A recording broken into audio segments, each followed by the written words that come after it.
Aye.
Open those of this chamber a new day to serve you and the people, to serve the people of this land, especially those in need.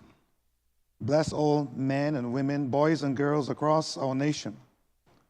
Remember our fellow citizens who are currently overseas.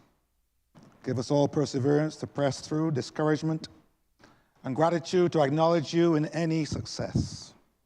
So, Lord God, what we know not, teach us. What we have not, give us. What we are not, make us. Through Jesus Christ, our Lord.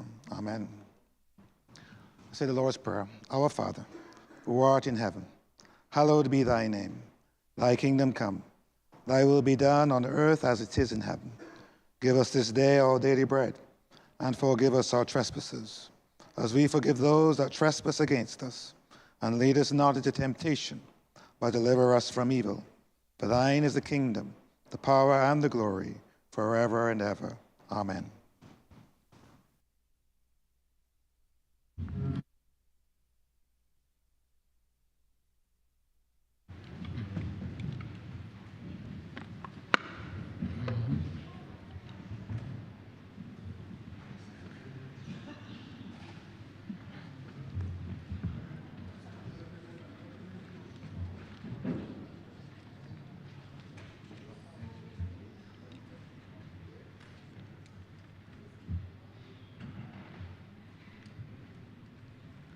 This House in session.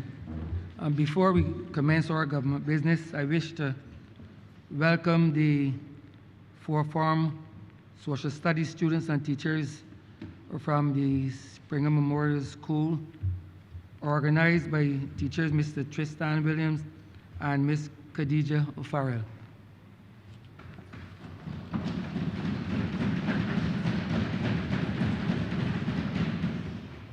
I hope that all of you enjoy today's sitting and that you will learn, glean, and observe everything that goes on in this chamber. I wish you a good morning session in this honorable chamber.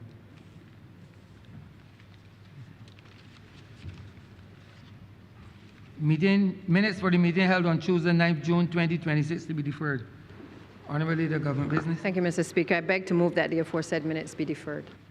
The question is that the aforementioned minutes be deferred. All those honourable members in favor, please say aye. Aye. Those against, please say no. We think the ayes have it.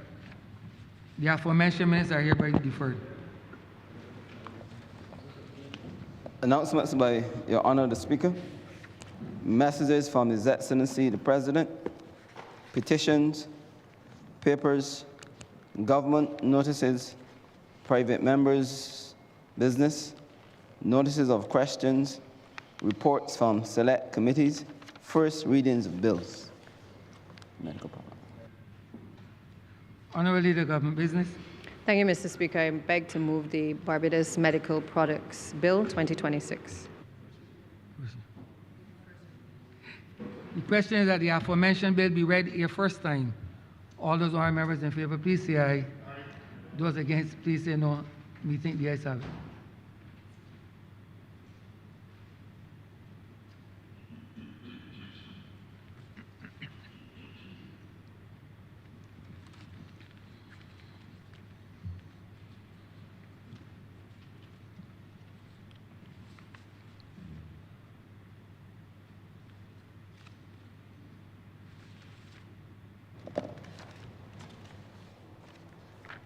Statements by ministers, congratulatory and/or obituary speeches, personal explanations, motions for leave of absence, oral replies to questions, notices of motions for the adjournment of the House on matters of urgent public importance, orders of the day.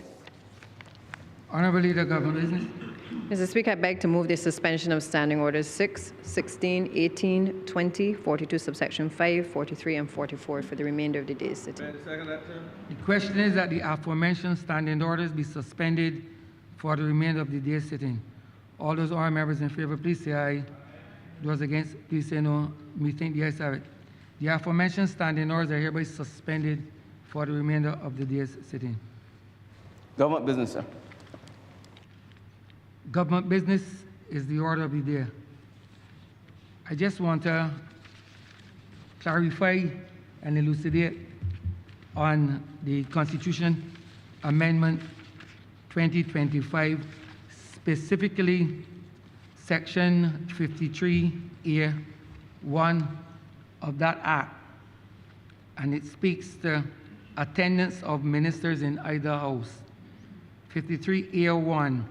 A minister who is a member of the House of Assembly and a minister who is a senator A may attend any sitting of the Senate or the House of Assembly respectively. Just want to clarify that so that people understand when the minister from the Senate is leading off debate this morning that she is doing it as prescribed by the Constitution of Barbados. I therefore invite the minister, the honourable senator, to take her place.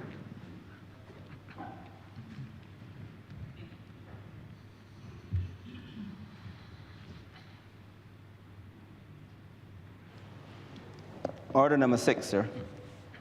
In the name of the Honourable Minister of Health and Wellness, to move the second reading of the Barbados Medical Products Bill 2026.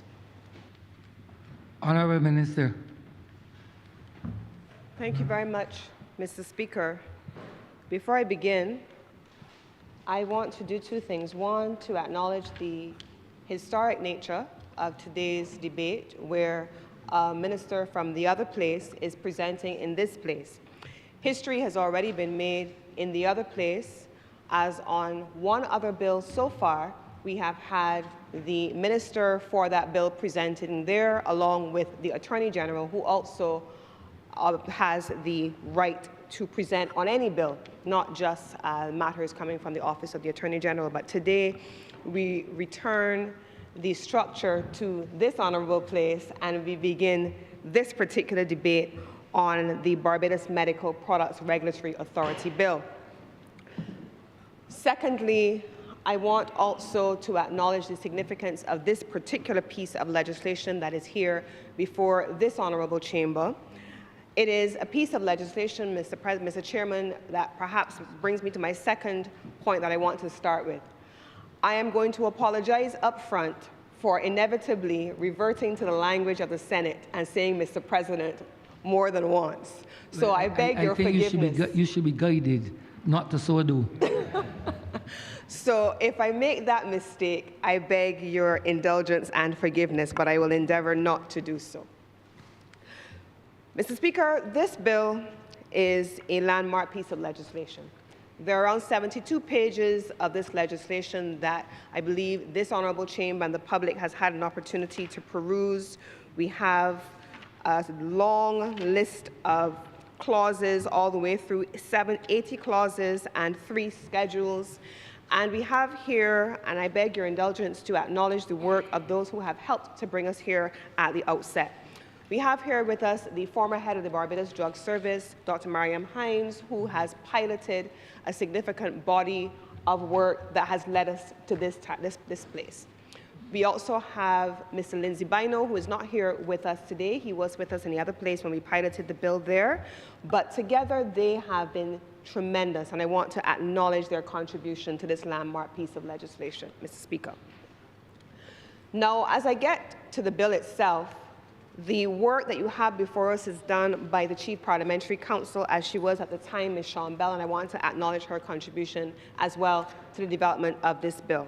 But what is the bill, Mr. Speaker? What is the bill? What are we talking about today? What makes this a landmark piece of legislation? I know that every last person in this honourable chamber knows the experience and has had the experience of COVID. I know that we went through the process of dealing with COVID, navigating the challenges of accessing medical supplies, having countries have excess, hoarding those supplies, the use of export restrictions where we could not get those medicines or those supplies, from ventilators to vaccines to therapeutics, into this country because they were manufactured, produced, and stored in a jurisdiction outside of not just Barbados, but outside of our region. We went through that, Mr. President, not too long ago, and we remember it very well. And so this is the genesis of this body of work, which started with my predecessor, also from the other place, Senator Dr. the Most Honourable Jerome Walcott, who, as Minister of Health, along with our Honourable Prime Minister, pioneered that work, this work coming out of that period. So let's start there. That is what was the impetus for this body of work. So we know what happened in COVID, but let's fast forward to where we are now in 2026. On any given day, we're not sure what is happening with the global supply chain, whether it is food items, whether it is oil supplies, whether it is gasoline supplies, whether it's agricultural products, and in the case of this particular bill, if it is medical products, the global supply chain is prone to disruptions, with or without COVID. And we have a scenario where, with the Strait of Hormuz closed, we're seeing what that has had an impact on globally. In one country in Europe, we had a scenario where the headlines screamed at us that this particular country was 2 weeks away from being out of critical medical supplies. They are a manufacturer, however, so they are manufacturing domestically. They have a domestic supply capability. That is not necessarily the case for a country like Barbados or any of the countries in the region. So even if the global supply chain interruptions so created challenges for them, they're going to have difficulties with inputs into the manufacturing. They're going to have difficulties into the finishing products for their manufacturing sector. They're going to have difficulties with the assembly chains, which are supplied globally. But they still have the capacity to mitigate in ways that smaller jurisdictions like Barbados would not have. We hear all the time talk, Mr. Speaker, about the food import bill. In agriculture, we import this percentage of our food from outside. In the case of medical supplies and drugs, we import 47% of all that we consume in this country. That has created, in combination with the things that I've just raised, what happened during COVID, export restrictions, countries hoarding, as well as global supply chain disruptions, those things have collided to create what we describe as a perfect storm, but also a perfect opportunity, Mr. Speaker. And what is that opportunity? That opportunity is to introduce a series of entities and initiatives in this country to be able to ensure that Barbados is able to secure not just its energy sovereignty, not just its food sovereignty, not just its agricultural sovereignty, but also our health and medical products sovereignty. Having control over our own production and ensuring that we have a regulatory framework around it to make sure that Barbados never finds itself 100% at the behest of another country and their willingness to help, or, as we saw in COVID, not willing to help. And we can help ourselves, Mr. President. So that is where this legislation originated. What does the legislation set out to do? I'm going to speak about the legislation itself in the first instance, but I'm also going to speak about it in the broader context within which it sits.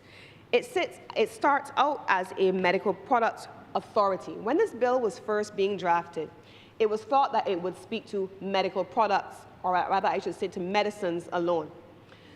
Following consultations with stakeholders, and there were extensive stakeholders, it was felt that this bill is not just about medicines. This is about medical products, which takes us back to what I said originally. Whether it's ventilators or whatever it is, it has to ensure that we are able to have that security of supply in country. But we're not just supplying for supply's sake. We're not just setting up a corner patty shop. This has to be done, and it has to be done well. So if we're setting up a domestic manufacturing industry, that is meant to be done in the first instance, Mr. Speaker, under an entity we now know as the Barbados Pharmaceutical Inc., BPI.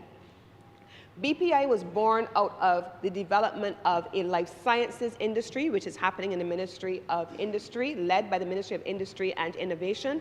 And that life sciences work is evolving to bring life sciences, manufacturing, pharmaceutical companies to Barbados to establish domicile, nearshoring production here in country, as well as assembly, and providing a base for Barbados to evolve from just a logistics hub to a pharmaceutical hub to a distribution hub, and as I will come to in the course of my presentation, a regulatory hub for the region, not just for Barbados. And so BPI has been created. BPI is meant to be the pharmaceutical production entity. As I speak right now, Mr. Speaker, the team from BPI, they are in Nigeria with one of our primary partners that we have been collaborating with over the last 4 years, initially led by Senior Minister Walcott and now led by myself and the team at the Ministry of Health and Wellness. They're there on what is, I believe, their third mission to engage with pharmaceutical companies on the African continent. So far, they have engaged with Rwanda. You saw that happening with Prime Minister Motley and Senior Minister Walcott, led by President Kagame in Rwanda with the creation of a pharmaceutical hub in Kigali. That is where this originally started. So we've gone from Kigali, we've had the African Medical Services Platform coming out of COVID. That has been evolving. You have AMA, also out of Nigeria. You have had Addis Ababa and the Ethiopian government coming in, and the first African and Caribbean health ministers meeting taking place in Addis Ababa in the margins of the African Union Summit, where Prime Minister Motley and Senior Minister Walcott attended, and they began this process of creating the relationships that were born out of COVID that did not just affect Barbados, that did not just affect our region, but also affected equally countries on the African continent who equally could not get access to medical supplies. And so our countries, south to south, chose to collaborate. And out of that, all of these initiatives have been born. So here we are. BPI has been created. The research component is necessary. And what was required to create the research component? The Barbados Living Lab was created. And I want to take a moment to acknowledge Dr. Juliette Daniel, who passed very recently. She sat on the advisory board, but this was one of the things that was her brainchild. And as you know, she was an outstanding Barbadian at McMaster University in Canada, and she would have been known for her pioneering work in the breast cancer gene, and she named it after her homeland, the Calypso gene, Barbados, because it was something that she researched extensively, but ultimately it took her life as she lost her battle with cancer just earlier this year. But Dr. Juliette Daniel was also a pioneer behind the creation of the Barbados Living Lab. So we have the Barbados Pharmaceutical Inc. for manufacturing. We have the Barbados Living Lab for research and development. And now here we are with the Barbados Medical Products Regulatory Authority, because, Mr. Speaker, research and manufacturing must be regulated. It must have a framework around it. And if I were to put this in layman language, this really is the layman's equivalent of what in Barbadian terms you look at the back of any product that you have and it says US FDA approved. U.S. Food and Drug Administration approved. If I were to break that down in very simple language, that's really what we're doing here in Barbados. Because in order to have a domestic manufacturing space, in order to collaborate with other countries in the way that we're doing now, there must be regulation around it. So this bill sets up the regulatory authority to be able to do that. This bill is driven very heavily by the regional frameworks, not just here in the Caribbean, but also in the African region, that have been driving pharmaceutical manufacturing and the regulatory authorities at the highest level. If I were to go through the bill itself, Mr. Speaker, Part 1, just the normal preliminary arrangements, and the establishment of the authority itself is then captured from Part 2 onwards. Part 2, clauses 6 through 20, will capture the way in which this is set up. But I want to park here for just a few moments in terms of the number of persons that will be coming from the public sector. It is intended, you know that the Barbados Drug Service exists already, Mr. Speaker. It is intended that the Barbados Drug Service and the Barbados Medical Products Regulatory Authority will be separated. One will have the regulatory oversight, and in the way that the drug service did have some regulatory role to play before, those officers are meant to be shifted over to the Barbados Medical Products Regulatory Authority, thereby separating and creating what you call the Chinese wall between procurement, production, and regulation. And so the regulatory capacity, now in its entirety, will sit only in the Barbados Regulatory Products Authority. Pharmacy premises, I know that at least one member in here is going to be very interested in this particular section, and it covers things like the registration of pharmacy, certificate of registration being displayed. Those are things which are already in place. They exist already, but it just captures it in here. Then you move on to the control of medical products, which speaks specifically in Part 5 about the licensing to manufacture medical products and so on. Now, Mr. President, Mr. Speaker, you see I did it there just now. Mr. Speaker, in a social media post I saw yesterday, they were showing an example of a country in one jurisdiction where a young man was being invited to sell products in his pharmacy, in his shop, that he knew were counterfeit goods. And he chose not to do it because he wanted to protect the community. This is one of the things that this legislation is meant to do, to protect this community by way of regulation from counterfeiting drugs and drugs that are marketed to do one thing but really are not doing what they're said to do. And that goes on and is covered in Part 6 of the legislation, marketing, authorization, and registration of medical products. It also speaks about surveillance, because that's important. What is not monitored is not done. What is not enforced is not done. And so there's pharmacovigilance that is captured in Part 8, quality monitoring, and recall and withdrawal. This is an important part of this legislation, Mr. Speaker, because under Part 7, where it speaks about the recall and withdrawal and disposal of medical products, this is where the government apparatus will then coincide with each other. So from the Customs Department, from the Department of Commerce, from the Barbados Medical Products Regulatory Authority, and the broader apparatus of the Ministry of Health, this is where it is colliding in this section of the legislation, because they all have a role to play. From the time they land at the border, from the time they're cleared and import licenses granted, until the time they hit the shelves, the regulatory oversight and surveillance is meant to be extensive. So the rest of the legislation speaks about the standard things like clinical trials and national quality laboratory control. Now, this is an important part of it, and the University of the West Indies is a critical stakeholder, because this gives us the opportunity to be able to work closely with the University of the West Indies on research and development, but also to ensure that there is a framework around the outputs of research. A few weeks ago, I was, Mr. Speaker, in Geneva attending the World Health Assembly, and while there, this particular issue was one of the things that we attempted to have meetings on. So there's the World Health Assembly, and so you have the core meetings, but we also took the opportunity to meet with all of the partners that we possibly could meet with on the various bodies of work underway in the Ministry of Health. And this was one of the things that we did.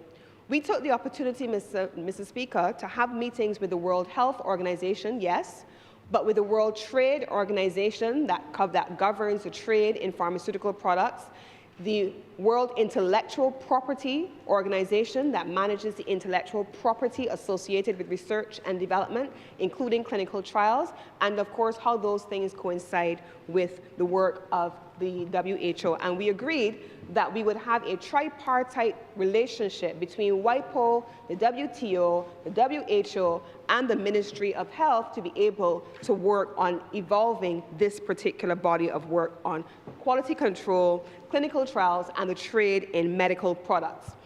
One of the things that we also took the opportunity to do while there, Mr. President, was to meet with bilateral partners, whether it was Nigeria or Rwanda, colleagues based in Rwanda, we did that as well. Because this body of work is meant to get us to what is called maturity level 3 by 2028. And what do I mean when I say that?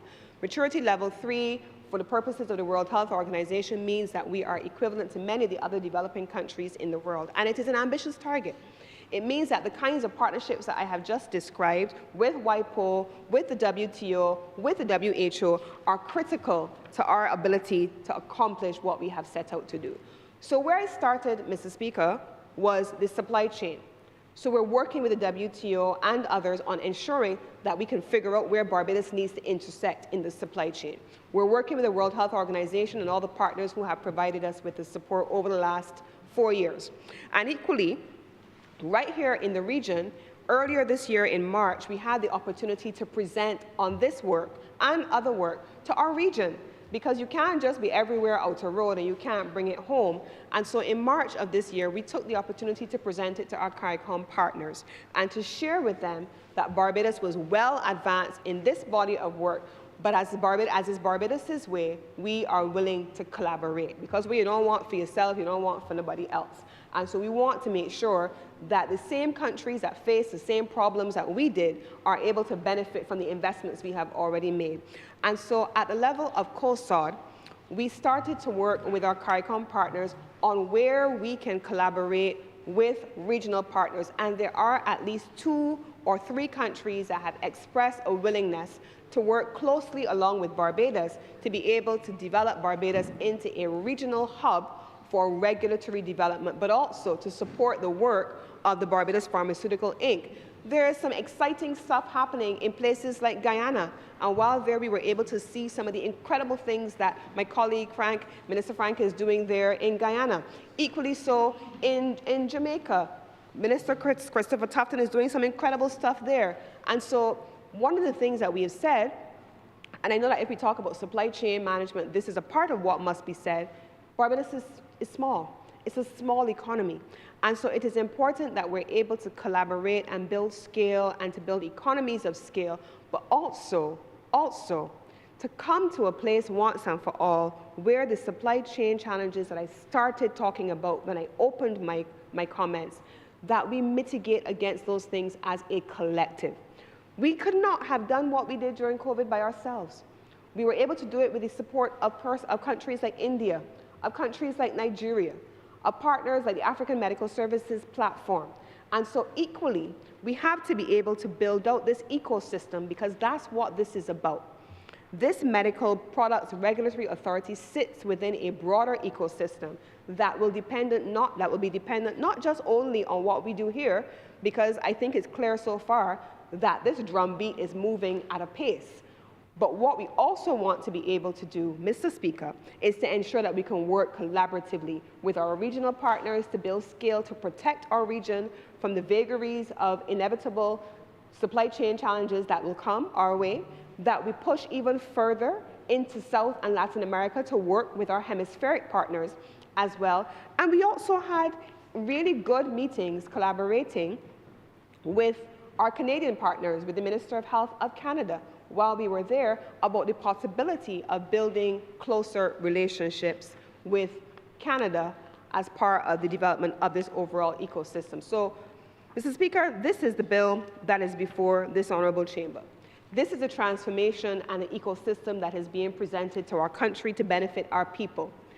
One of the things that we also want to be able to do is to be able to drive costs, make sure that we can build economies of scale, attract investment, build capacity, and also create a new cadre of skills coming out of our tertiary level institutions to service a brand new industry.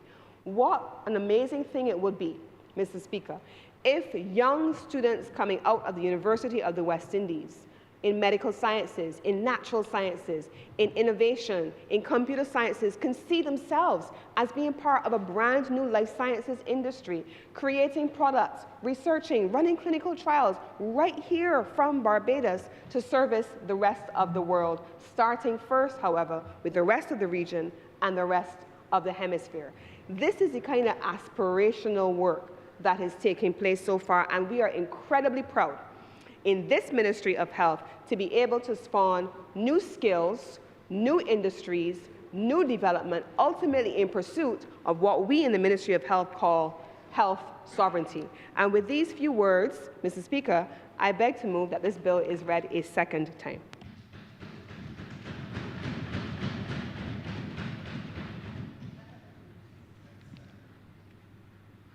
Honourable Member for St. Michael South Central.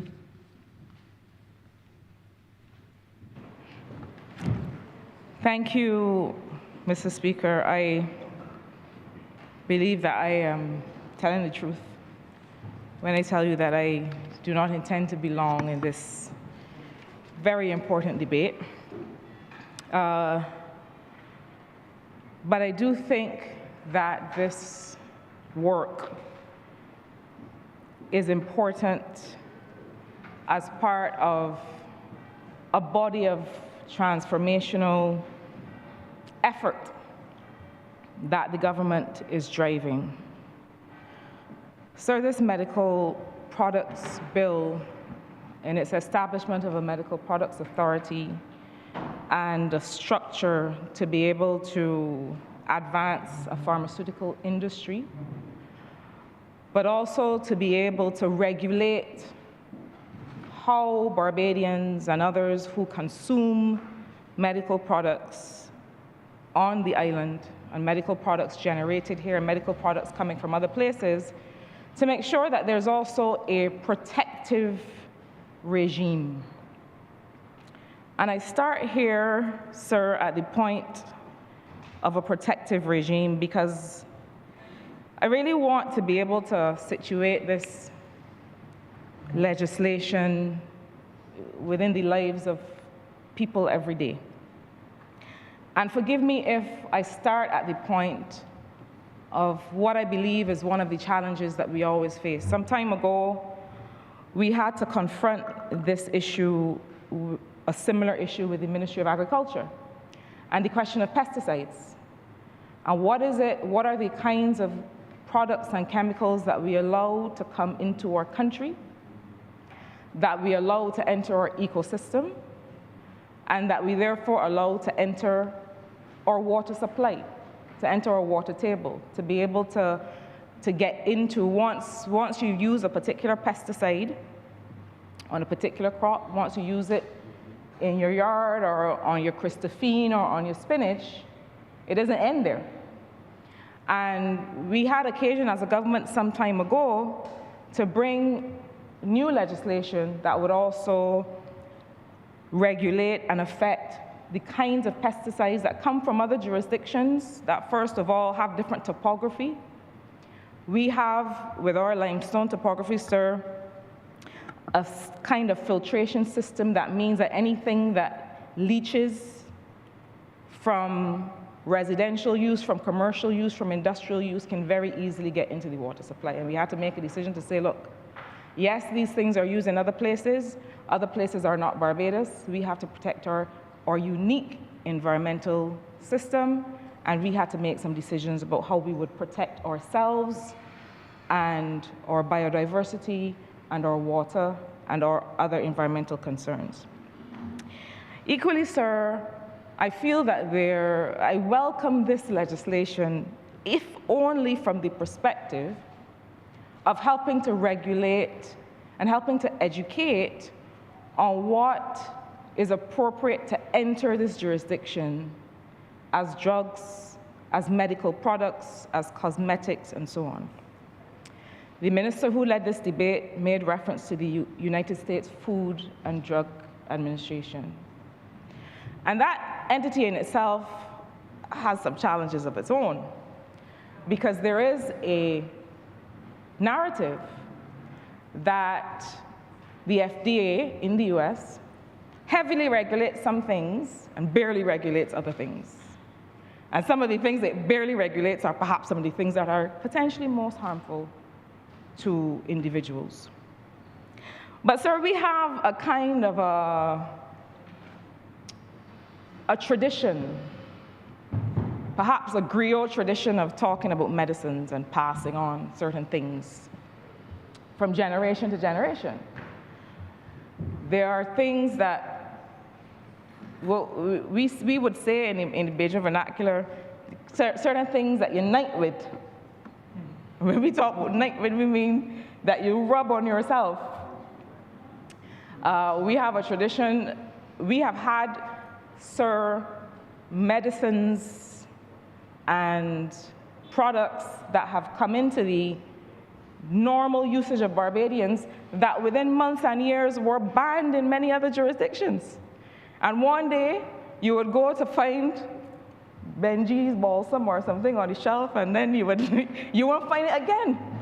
Because somebody would say, oh, no, they stopped selling that for that purpose. Or you would have another interesting encounter, which is that you would pick up a product and it would say for export only. And you would think, well, I beg your pardon. So you're trying to tell me that you're not going to use this for the purpose that you intended in the place that you make it, but you'll export it for us poor fools to consume it because it is banned in your jurisdiction, but you don't mind if it is used by other people in other jurisdictions. And so it is important, I think, that this legislation will now start in public conversation about how we consume medication, whether it is over the counter. There are some things, sir, that we know that we can get over the counter in Barbados. And I know the member for Christchurch West Central will have much to say about this, but there are certain things that you can get over the counter in Barbados that you could never find over the counter in other jurisdictions because of the level of regulation, and there's good reason for some of this.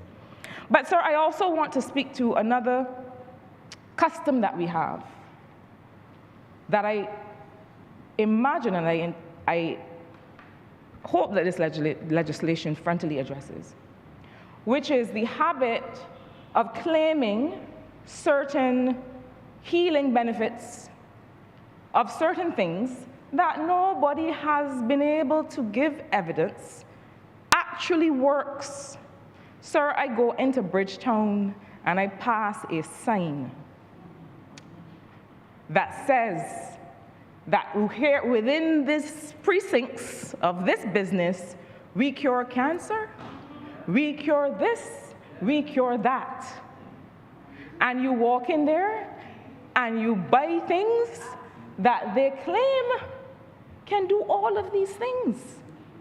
And time has come, sir, through this legislation that if you have not independently tested and verified that these items can do what you claim they can do, you cannot make that claim anywhere in advertising, by word of mouth, on the radio when the Saturday afternoon come, so that Barbadians who are lining up to have their medical issues addressed and who consider that they may be able to do it more economically, to go and buy a piece of bush in a bag for $20 than perhaps to have to go and get an appointment or wait for an appointment to have it properly addressed. You are taking full advantage of an entire population of people that, one, feel that they can do no better, two, are desperate for something to address their issue, and three, live within a culture of home remedies. It is a fact that we live in that culture. That we have a habit too sometimes of going to the pharmacist and not the doctor. Or of talking to the man that is working at the pharmacy that is not even the pharmacist. And asking, we all the selling here for this, and we all the selling here for that. Sir, the habit, the practice by companies, and we know who they are, of going on the radio and going on the TV and claiming that they have products that cure all kinds of things, that is a regulatory issue. It is almost bordering, sir, on the level of criminal. Because if I am claiming and I am stopping somebody from seeking legitimate medical care because I am claiming that something that I am selling them can do something that I have not proven that it can do, then that is a gap in the legislation and in the regulatory regime that must be filled. And I am celebrating this legislation to the extent that it is going to be able to help regulate that particular issue. It is time well come for that to be addressed. And I hope that those that can hear my voice, that know that they are in breach of what I have just described, will not wait for the legislation to address it, but will fall back. And that their conscience, if it hasn't pricked them by now, will prick them as a result of this debate. And they will realize that they are taking advantage of Barbadians and will desist from the behavior. But sir, this legislation also helps to give a framework and create a platform for something else, for a positive execution of a new industrial policy, or part of a new industrial policy. And sir, I have said in this place and other places many times that industrial policy for small islands is always an interesting debate. There's a time in global economics where industrial policies were fully set aside for perhaps the last 2 decades. You know, there are trends in economics just like there are trends in everything else. There was a time when everybody had industrial policy and they were following it doggedly, and you had to make sure that you were creating export zones and doing all of these things. And then we realized, hang on, there was a risk. There's a risk of capital flight. We don't want to create these special zones, and then all of a sudden people come and benefit. They take their rents, they take their profits, and they run off. And that fell out of favor. And then people said, as a matter of fact, all right, let's not bother with industrial policy again. And then we realized that we needed to have a framework within which to transition to this fossil fuel free, or this green, or this climate friendly and climate smart lifestyle and livelihood and system. And we realized that it was not going to be easy to be able to move countries from basing their industry on fossil fuels to basing their industry on climate smart or climate positive investments. And then we all decided green industrial policy was the way to go, and here we all are coming up with new industrial policy again, especially for small and emerging economies. But I happen to believe that industrial policy for countries like ours is important. And the debate is, should we pick winners? Should we say, we're going to focus on these 2 or 3 sectors? Or should we create the regulatory environment in which most business can thrive? And I tend to believe that small nano economies like ours have to do a little bit of both. We have to be able to say, look, we're going to make the state a bit of an entrepreneur ourselves, right? And we're going to put some state support behind 1 or 2 sectors that we feel strongly about and that we have a particular interest in developing. And at the same time, we are going to fix all of the nuisances of the doing business environment. And I call them nuisances because I think the only way to face and fix something is to call it what it is. And we know that from opening a bank account to all kinds of other things, we still have work to do on the regulatory environment, and that is why we set up the Competitiveness Committee that is going to be able to do some of that work along with the Growth Council. But we do have to pick a couple winners, or what we think will be winners. And I think that for all of the reasons that the Honourable Minister who led the debate intimated, the pharmaceutical sector is an obvious sector for us to develop. It is an obvious win for us to strengthen our partnerships with other jurisdictions, with India, with Canada, with others, that will mean that we're able to get drugs, medications, pharmaceuticals at prices that will be sustainable for our population, that will be sustainable for our health sector. It is important that we strengthen those partnerships instead of looking to the traditional places that, quite frankly, have built up a healthcare sector on their side that is all about profit making, whether it is about how they provide healthcare or how they provide drugs. We, as a social democratic system, cannot easily coexist in a partnership with jurisdictions that do not prioritize wellness and healthcare, but prioritize capitalism and making money from healthcare. It is not a natural partnership. And so what is a more natural partnership is to find jurisdictions, find countries, Rwanda, India, and others, where we can have agreements that mean that we can find drugs at low cost for our population. The OECS has the OECS, Organization of Eastern Caribbean States, has for some time had bulk procurement of medication. And I've never understood why we were not able to be a part of that process, to make sure that we are able to, you know, there are people that will tell you that the kinds of volumes in which Barbados wants to buy, well, that's a drop in the bucket. I will hardly write up an invoice for that. I have sat in meetings, and I know other ministers have, where people say, you want how many? You want 20,000 PPE? You want, no. That's a donation.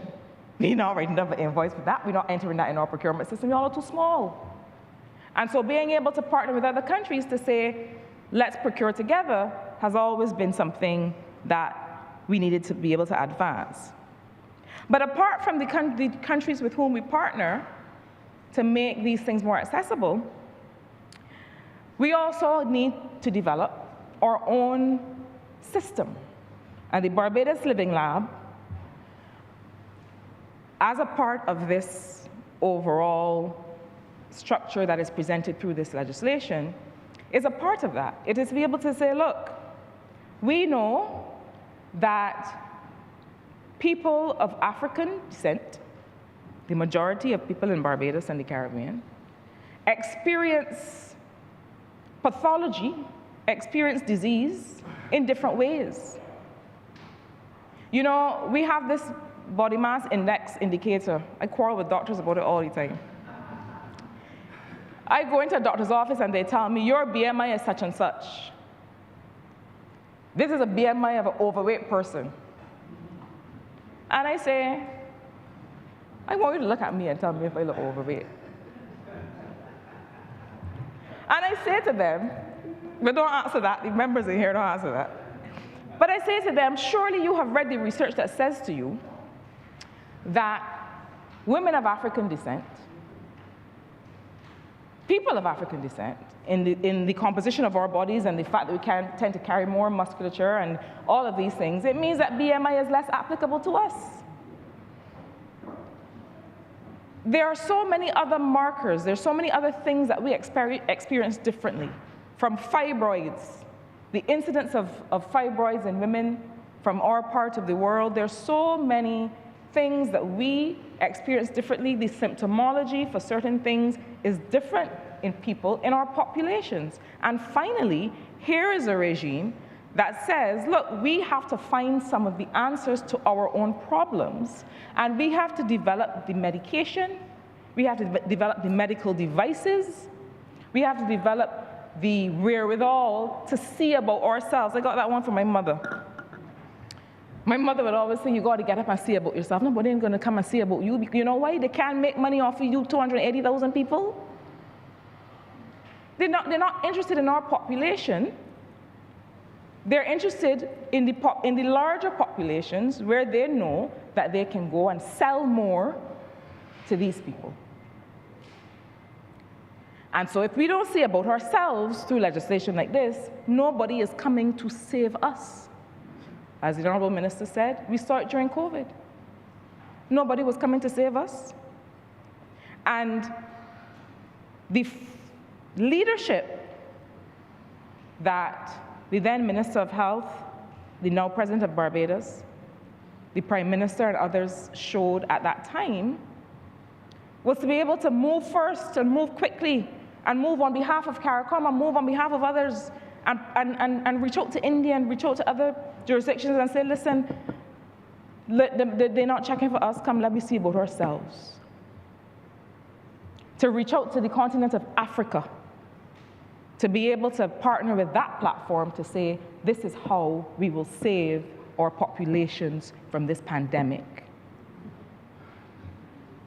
This is the kind of legislation that means now that we have an industry and that we grow an industry, that we have technology transfer from the University of the West Indies, so that whatever is being developed there has a pathway now to be able to find its way into production, to be able not just to serve our populations, but to be able to sell to populations that look and live like we do, and to be able to create markets in those places. And guess what?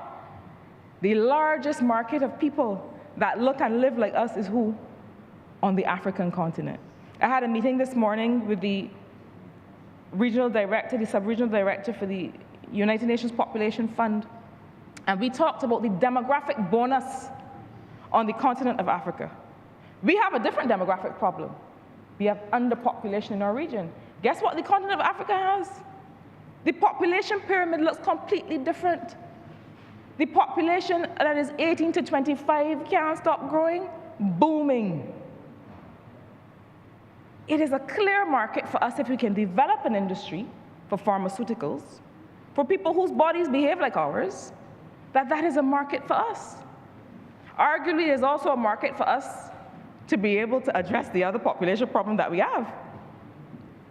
But this legislation is indicative of a new way of thinking, a new way of looking at how we grow industrial policy, how we take care of ourselves with our own resources, and how we align ourselves with like-minded partners that can help us grow this industry. Sir, the final point I wish to make with respect to this legislation has to do with the overall efforts of the Ministry of Health and Wellness, and what I always like to refer to as the medical campus of St. Michael. And the member for Christchurch West knows that I will always come to this. Because not only are we seeing legislative expansion in this very forward-thinking, forward-looking legislation, but we're also seeing physical and infrastructure expansion. And we know that the services offered through our polyclinic primary care system and through our tertiary care institution at the Queen Elizabeth Hospital, we know that there are improvements to be made and that the ministry is getting on with those improvements. Part of that has to do with the hospital expansion that is underway and that will extend even further into the medical campus of St. Michael South Central. Because from Martindale's Road up into, across Edmore on the other side, up into Belleville, up into Colamarock, sir. And I know that I have solidarity through you, sir, because the Bannister Land, Delamere Land, Campaign Land area, Martindale's Road. Martindale's Road, is part of the campus. And sir, I will always say that as long as I am representing people in this country, as long as I am representing St. Michael South Central, I will never wish to preside over an infrastructure expansion that does not bring people along.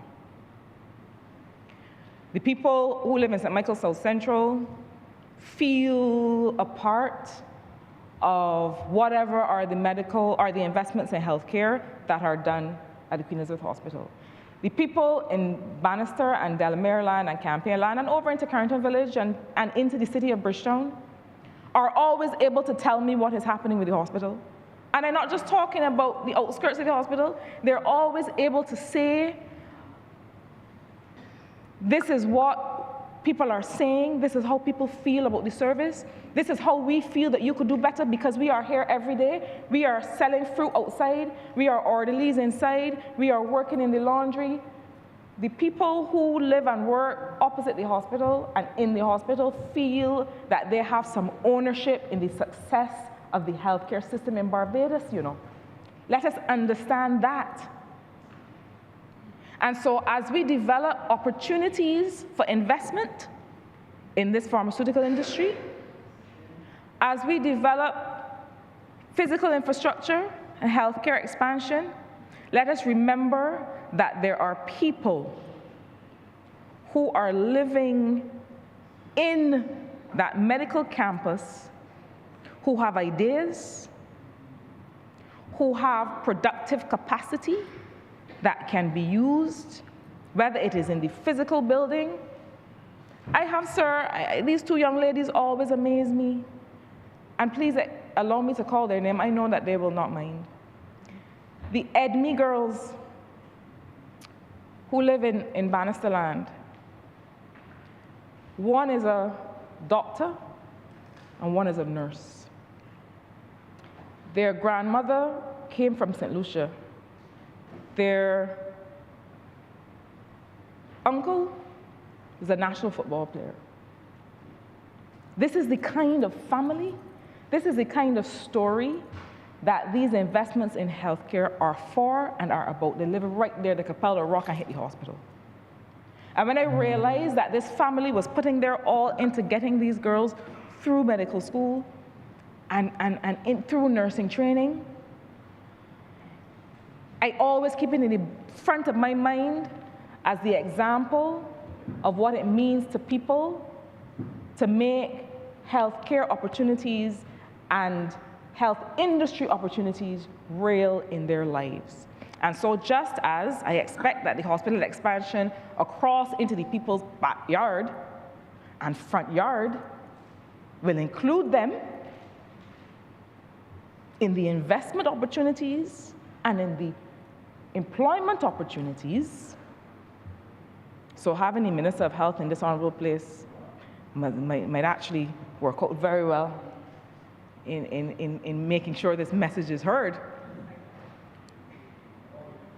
But also that this structure that is created through this medical products legislation will also create opportunities for them in investment, the kinds of work that we're seeing in domestic and regional pharmaceutical manufacturing, the kinds of work that will be involved in regulation and monitoring.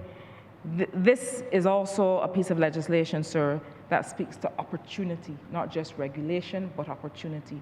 And I know the people of St. Michael South Central are happy to hear about that opportunity. And so, sir, I commend this bill to this honorable place. I feel that it is a piece of legislation whose time has come. I encourage the Ministry of Health and all of us to make it real in the execution, to be able to put the resources into the enforcement and the monitoring, to make sure that the protection that is inherent in this legislation, we actually give life to in protecting people in their maintenance of their health so that they can choose the lives they want to live and live full lives. And with that, sir, I'm obliged to you for the time. Honourable Christchurch West. Thank you very much, Mr. Speaker. Mr. Speaker, first, let me say that this obviously, from the get-go, is a historic debate. Historic, of course, from the point of view of having a minister from the other place get an opportunity to come and present on a bill here in this honorable chamber. That in itself makes it an historic event, of which I am sure that as we see more and more of this happening, and of course when ministers from this place go to the other side, it will become par for the course. But to see the first person to be able to come and present from the other chamber into this chamber, that is definitely historic, and did an excellent presentation, as she does in the other chamber. So let me first make that point. The bill itself, Mr. Speaker, is itself historic. The bill itself, because this is an opportunity that hitherto did not exist in the massive way that I anticipate that this will happen, and this bill will give Barbados and Barbadians, or people from all over the world, opportunities. Now, don't get me wrong, Barbados has been making medicines before. Carlisle Laboratories, which was originally Collins, and they used to make cough mixtures and ointments and these kinds of things, and did a fantastic job. The same Collins that you see on Broad Street, you can walk down here, they expanded and made Carlisle Laboratories, and it's now Aventa. And Dika is one of their products that they use Histile and so on, and medications that are exported throughout the region and some parts of the world, and did an excellent job.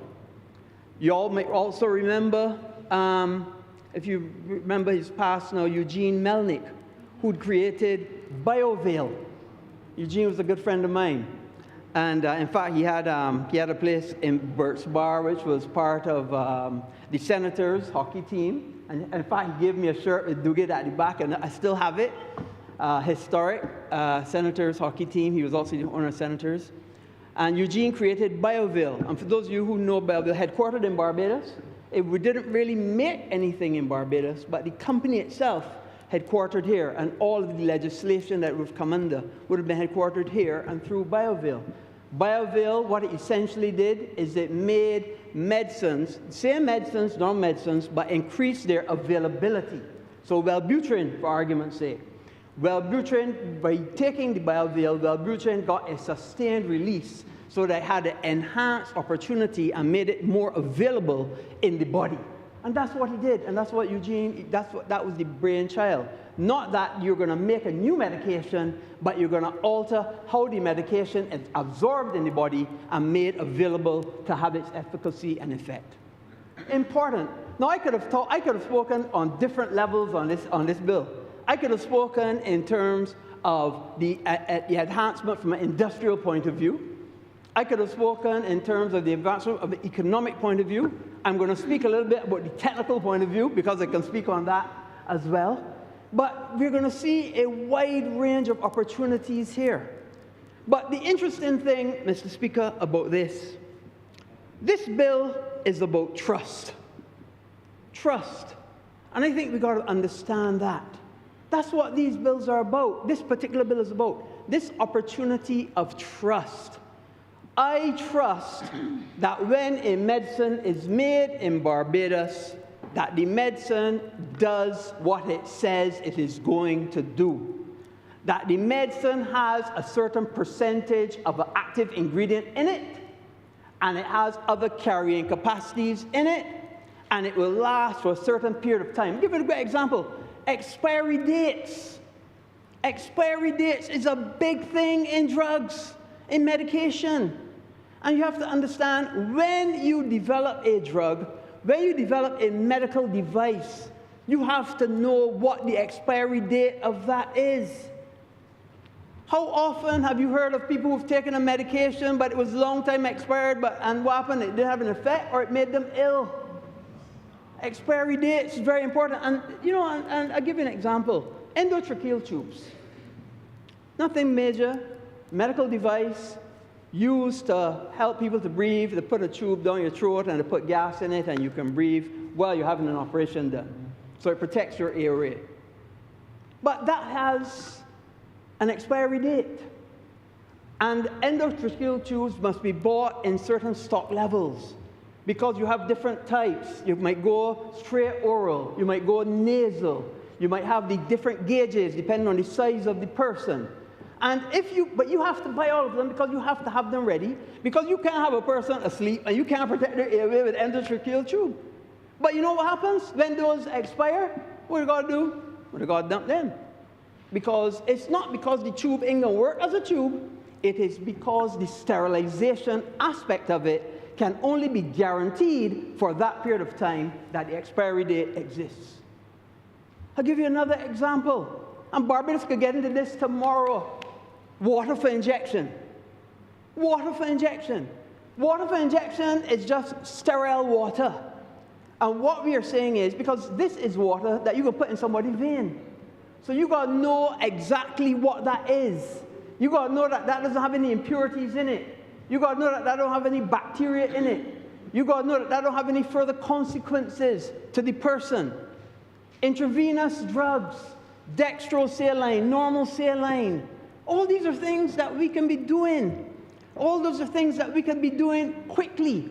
But it means having the regulatory facilities in place that people can trust that what they are buying is really what they are expecting, and nothing more and nothing less. You know, and you have to do all sorts of formulations. I work a lot with local anesthetic. Local anesthetic comes in a carpool, 1.8 ml. But you know what? 1.8 ml, only 2% is lidocaine. The other 98% is water. And then on top of it, they got 1 in 80,000 adrenaline, or 1 in 100,000 adrenaline, or plain. And if you're going to make medication, you got to know, and somebody has to go out there and say, yes, I certify that this is exactly what you've labeled it to be. And that's what this is about. It's about developing a trust relationship. And I'm glad to hear that this is going to be expanded for the Caribbean. And that's exactly what we want.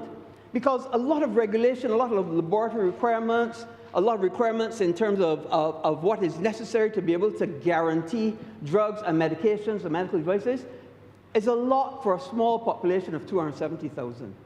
But we forget the Caribbean is a population of 6 million, though. So if we can develop the same regulatory and use it like how we use CARICOM, where you have a regulatory hub, I heard the minister say very clearly, a CARICOM regulatory hub, that then all the members of the Caribbean could join in and benefit from the regulations being developed here, and being given an opportunity to put that stamp of approval. Yes, this is exactly what he said it could be. And I want to get in also to what the member of St. Michael South Central said when she spoke about pathologies affecting people of our race in one way, in different ways. But drugs also affect us in different ways too. And there's very little to no research on how drugs affect people, certain drugs affect people of African descent. And that's another point that we have to get into and have to understand. This is all important. And let me say, Mr. Speaker, from a regulatory point of view, well, let me get back to the one from an African descent point of view. I've worked, of course, in the UK and, of course, in Barbados. And in the UK, or in Barbados, sometimes you see a patient come who's from the Philippines. And they got wisdom to forget, oh, yeah, not easy, man, they're from the Philippines. Because I know that the Filipino bone tends to be softer, they tend to be of smaller stature, the bone isn't as thick, and it's relatively straightforward for me to do a wisdom tooth for that person. You ask the cane cutter from up in St. Philip, who come down to get a wisdom tooth out, I got to get out the drill, I might got to get out the chisel, the hammer, I got to cut that in 2 and 3 and 4 pieces. I work upon it for 30 minutes, 40 minutes, because the makeup of our people is different. The quantum of bone that you have to work with is different. And we have to accept that. And in the same way that the quantum of bone is different, how we relate and how our bodies respond to medication is also different. And we have to accept and understand that more research has to be done. And I see clinical trials as part of this. And I think this whole legislation framework gives an opportunity to young people coming up from the UWI to say, yes, this gives me a chance to do something in my country, get it regulated, and get that stamp of approval in the country of my birth. Now, I want to be clear. This does not give license to the fellow who decide that he's going to Carter's and get 2 screws and put them in as dental implants. You know, you cannot go down to Carter's, and this is the whole point of this. You can't go and get something from down the road and say, right, this is a medical device. That's the whole point. You have to go through a regulatory process. You have to say, yes, prove its efficacy. Prove that it is going to do what you say it's going to do.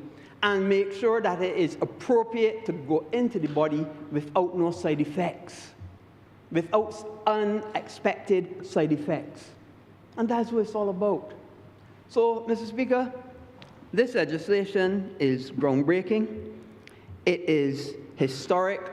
There's a part to it that I think that it didn't cover, but maybe it's covered somewhere else, and it has to do with patents. I guess that to have that in there may be too much, but patents and how we treat the patents is important. And why I thought of patents is when I was a young dental student, I had this great idea of how to make this thing to help people who were disabled, because I had a patient who couldn't hold the floss properly. So I said, give me an idea, man. Let me make an implement, it's not a toothbrush, but make an implement that if you put the floss on it, and then some person who's disabled could go and floss the teeth without having to try to hold the tooth with the floss. You know, it's difficult even for able-bodied people. So I went to my professor, and I said, man, you know, Professor Addy, this is a thing, Miss Bro. I said, it's very, very interesting, you know.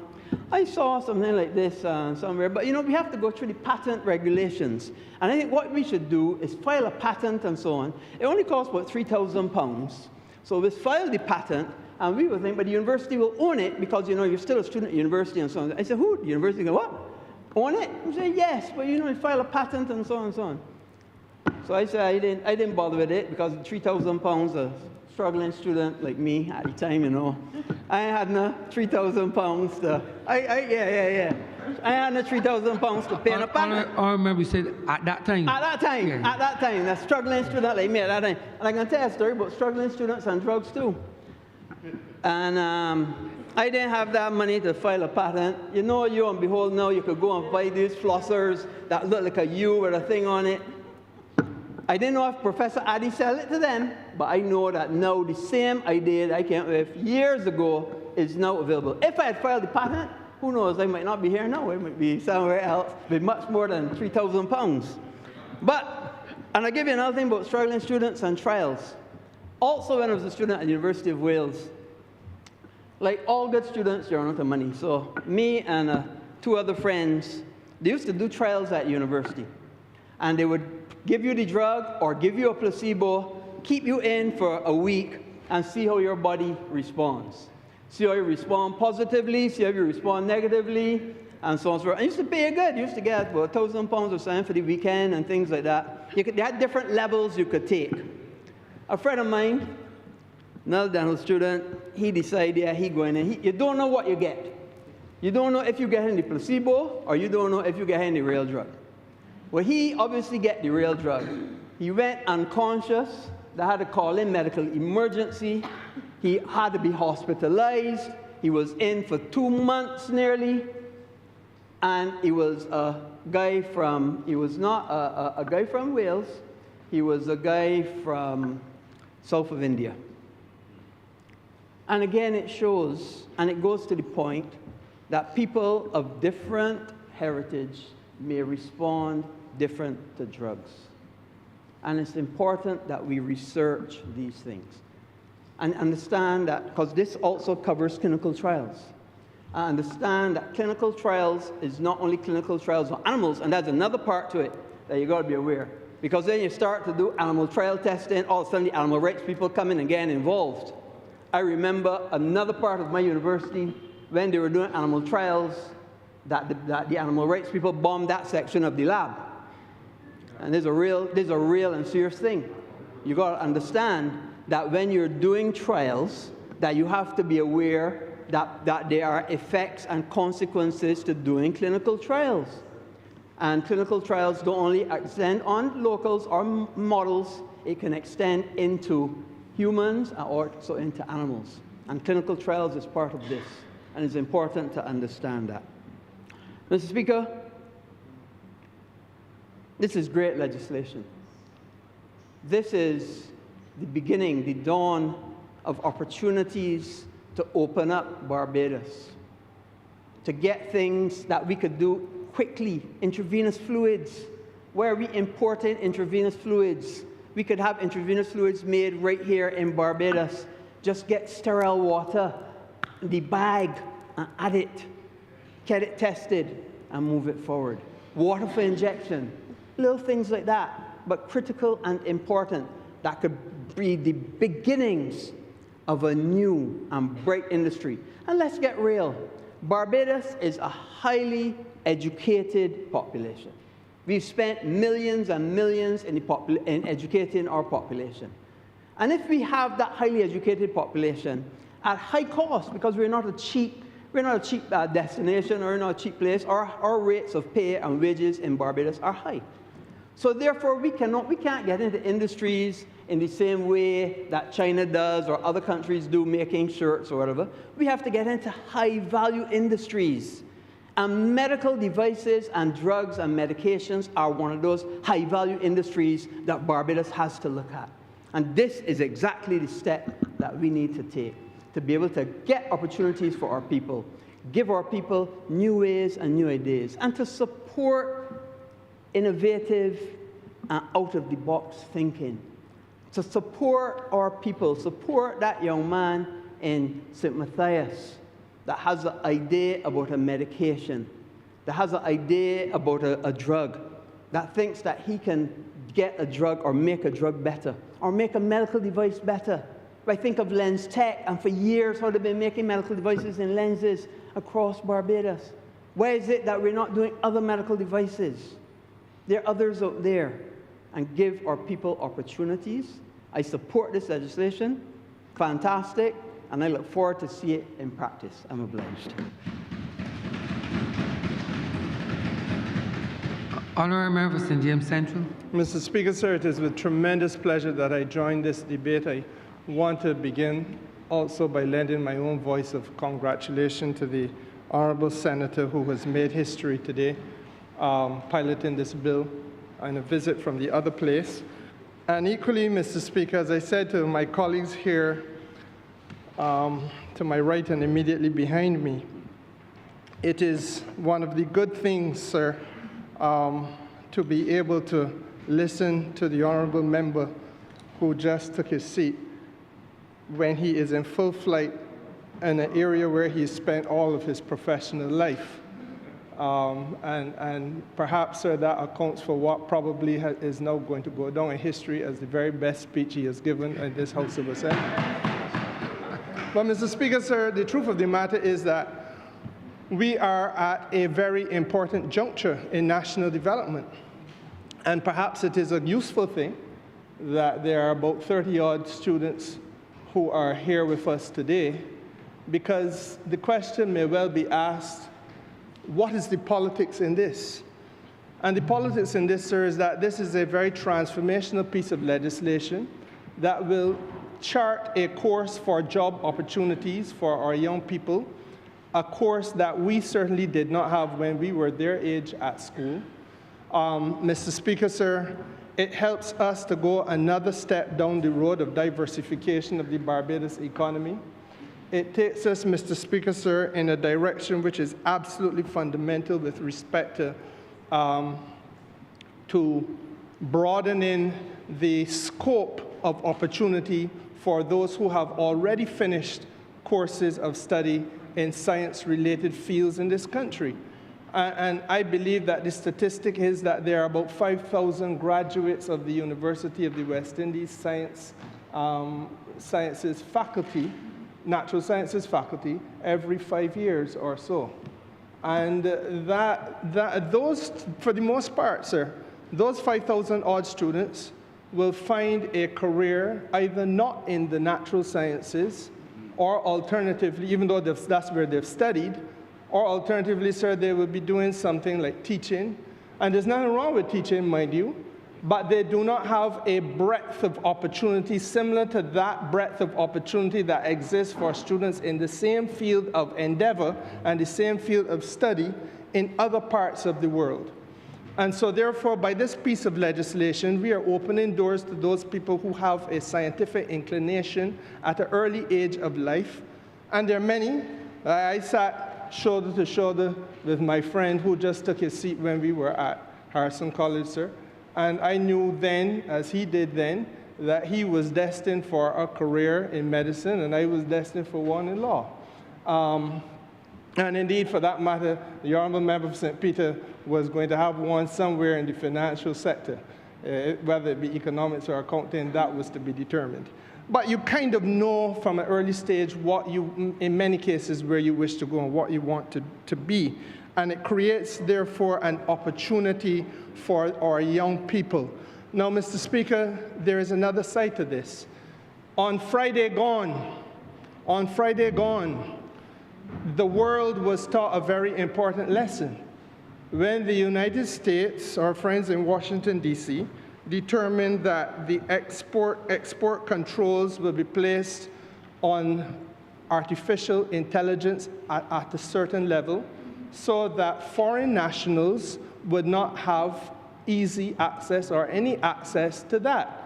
Fundamental tool of development for many economies, if not all economies across the world, is artificial intelligence. But they're determined in their wisdom that they would ensure that foreign nationals, and that means all that we down here so, would not have equality of opportunity alongside those from the United States of America. We don't have to go back far in history. We know that this year there are those who live in Cuba who do not have equality of opportunity because it was determined by somebody elsewhere. Perhaps they say in Washington, D.C. Memory fails me on some of these things sometimes, sir. But it's determined by somebody elsewhere that your access to something fundamental like gasoline and diesel is not going to be allowed because of your country's or your government's political posture. And so therefore, a whole society is brought to a standstill. Human beings are crippled, brought to their knees economically. Economy starts to collapse because a determination is made about your well-being from somewhere else. And sir, you heard the Honourable Member of the other place when she started this morning and reminded us that it was in COVID that we wanted ventilators. And again, it may be correct to say that somewhere out there in the world, possibly in our neighbor to the north, a view was that the ventilators that Barbadians needed was not to come this way, and that even our national hero, Rihanna, who offered to facilitate but could not get them out of the United States of America, was in a circumstance where the offer was made, but due to the politics of that country, that which we needed for our survival could not get here. So it tells us a very clear story about the need to chart our own path. It tells those who are in class, in Form 4, in secondary school, whichever secondary school of Barbados it may be, that their destiny really lies in their hands, and that our destiny as a country must lie in our hands, and that pieces of legislation, therefore, like this, become an empowering impulse, an opportunity for us to look after and to protect ourselves, or this generation of Barbadian and generations of Barbadians to come. And Mr. Speaker, sir, it is a good day that we are here to be able to do this. Now, sir, much has been said about the fill and finish work that had been done by Carlisle Laboratories. I think that's what they call it, fill and finish medication. And there's obviously a history. Carlisle Laboratories may have gone back about 100 years, and they have been doing these small prescriptions throughout the course of that period of time. We are now at a point where we are supporting pharmacological development and life sciences investment and building out a certain element of supply chain resilience for Barbados and laying the foundation for a national pharmaceutical industry. I want to go back to the issue of building out our supply chain resilience. I gave you a few examples, sir, whether it be the oil and gas example in Cuba, whether it be the ventilators example that we've experienced ourselves.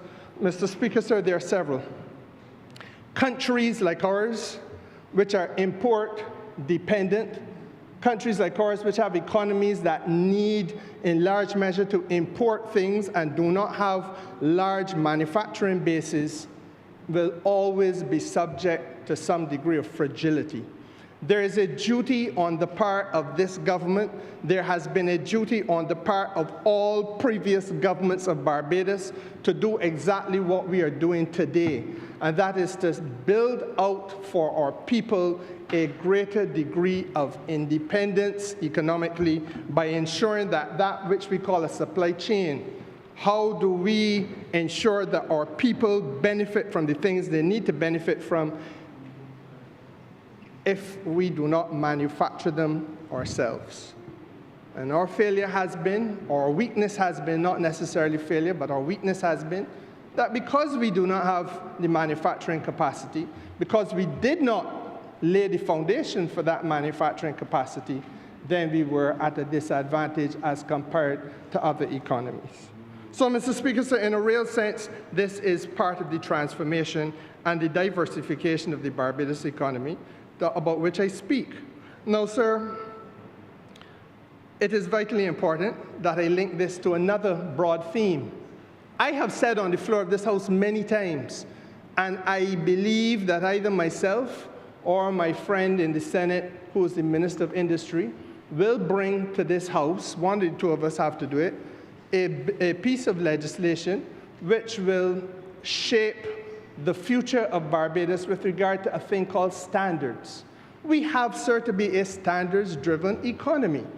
And again, sir, all that this bill is, much that this bill is speaking to is the question of standards in the pharmacological sector, standards of manufacture, standards of medical device operation, standards, sir, of the quality of drugs we use in this country, because those things are imperative.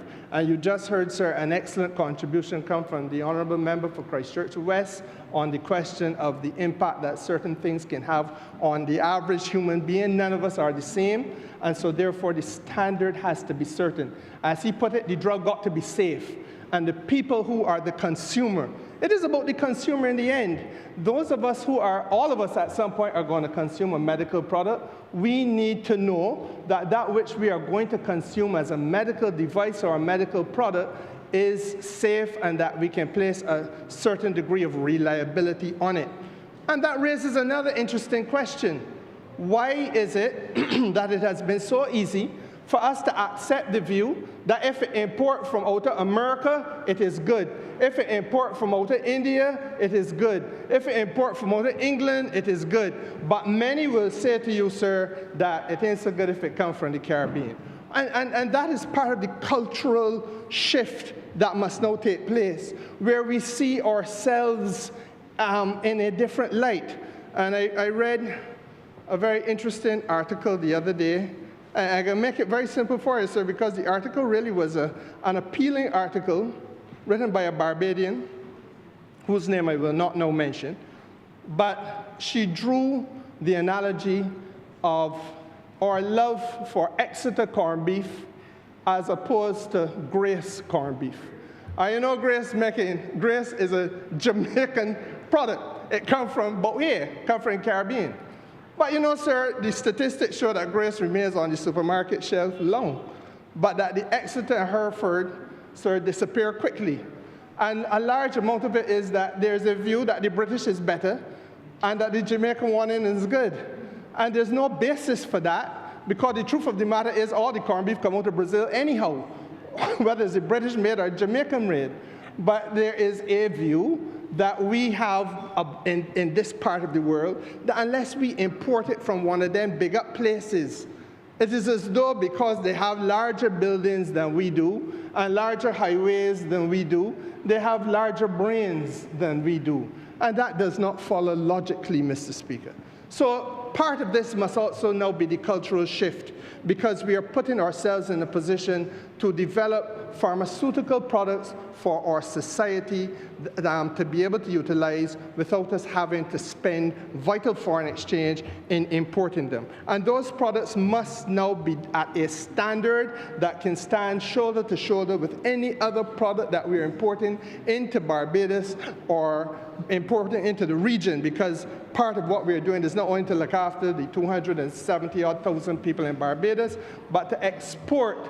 And again, this is another transformative thing, because it enables us to have, as an engine of the economy, earning foreign exchange for Barbados, the capacity to service not only the Caribbean, but Latin America as well. And I say to the Honourable Member for Christchurch West that he's 100% right. The discussions on intravenous bags has begun.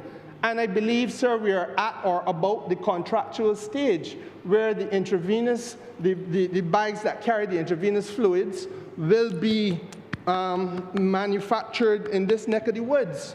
And Mr. Speaker, sir, the people who certainly I talked to when I was Minister of Foreign Trade, as recently as the latter part of last year, were signaling that their ambition is Latin America. Their ambition is to use from this place a launching pad to get their product across the Caribbean, and not 6 million English-speaking Caribbean people, but include Haiti in that too, so you're carrying it to 16 immediately, and the Dominican Republic, so you're carrying it up to 20-somebody million immediately, and then go further into Latin America, sir, so that you then have tens of millions, if not hundreds of millions of people. And that is really, sir, where we see this going. Now, Mr. Speaker, sir, there's another aspect of this as well, and that is perhaps now, on a lighter note, the fact that there is a need for us, sir, to be satisfied that the products which we are using meet appropriate medical standards and quality and safety and efficiency of performance standards. Now, sir, I want to pause here, because I want to use this as a place to speak to fellow Barbadian men. And I think we have a weakness in this country that we must confront.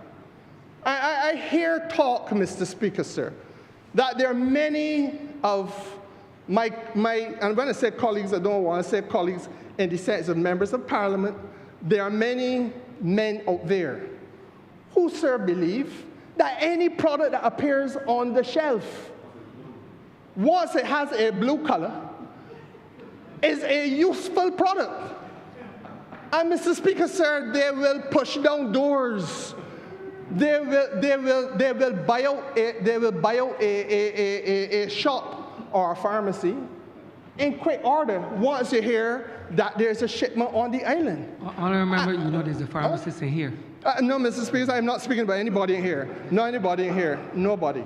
And Mr. Speaker, I say this now generally to Barbadians, because Barbadian men in particular, because again there is this, there has to be, and this is what this legislation is also designed to do, to protect our people in a very real man and woman on the streetway from the danger of false advertising, the danger of rushing to expose yourself to the inherent risk of a product that might not do the things it professes to do, or give you the treatment or the response that you want to get. But, Mr. Speaker, you're spending your good money on it, And then you spend a day, or should I say a night, of frustration because you were not able to achieve the end result that you hope to be able to achieve.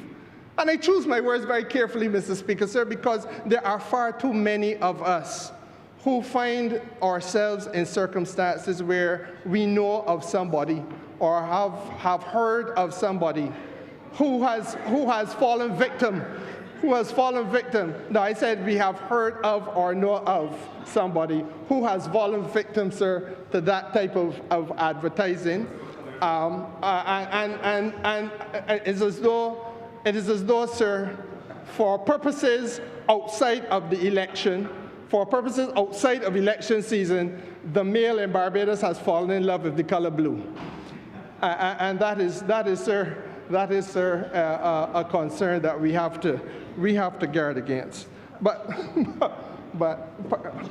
Mr. Speaker, sir, the reality is that it is not only in that vein. There are several other products as well out there which purport to offer medical assistance of one type or another, that we must be in a position to protect our society against and to ensure through legislation such as this that there are guardrails, that people cannot be scammed and disadvantaged and taken, sir, put in a position, sir, where they're financially fleeced because of the fact that they are seeking to buy a product that, sir, does not have or does not meet an appropriate standard or does not meet with an appropriate medical level of safeguard and certainty.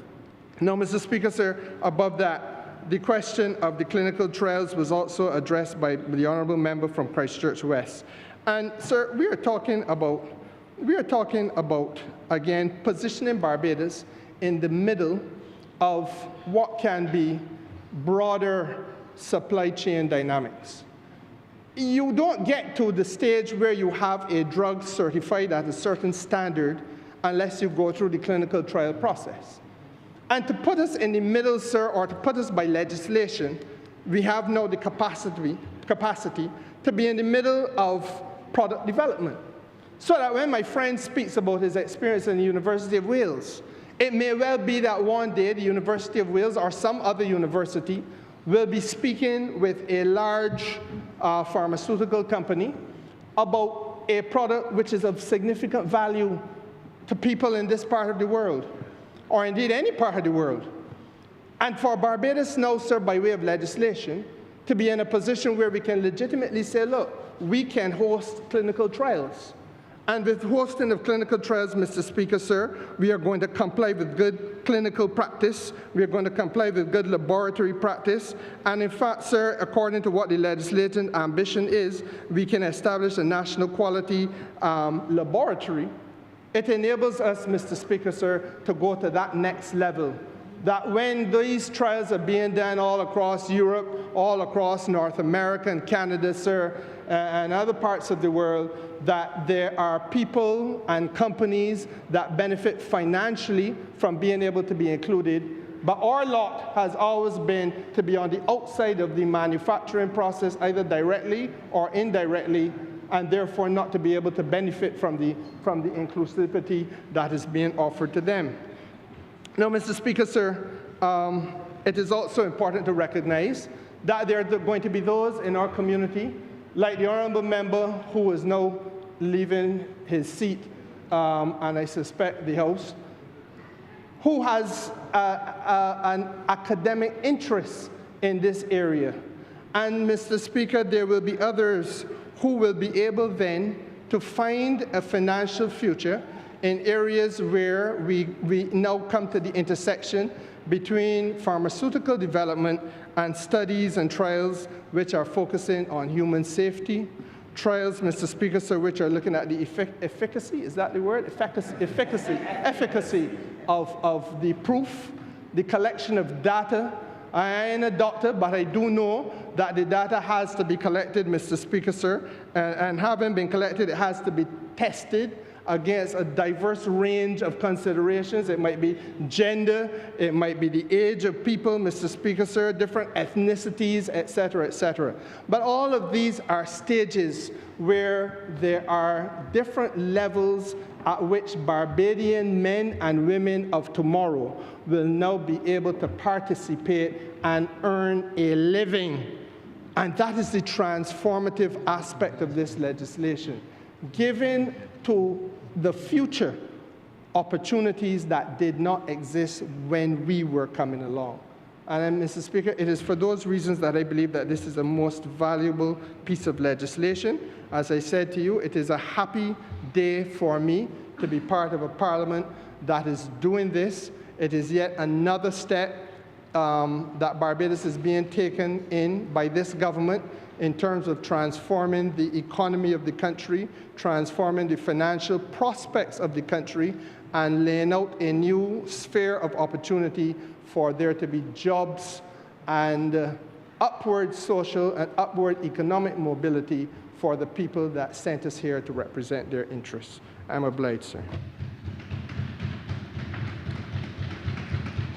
Honourable Member for St. Philip North. Thank you, Mr. Speaker. Please permit me maybe a minute or two to offer condolences to the family of Mrs. Jan Linton, who passed last night. Ms. Jan Linton was the founder of Cancer Support Services. She has lent a lot to the population of Barbados for those suffering from cancer in many ways. She has supported the Queen Elizabeth Hospital, Ward C12, she has an organization providing linens and so on. She even sponsored a room where patients who got radiotherapy for thyroid disease could be treated in. There are many families that would love me to say thank you to her in her passing for the aid they lent to them on their dying beds.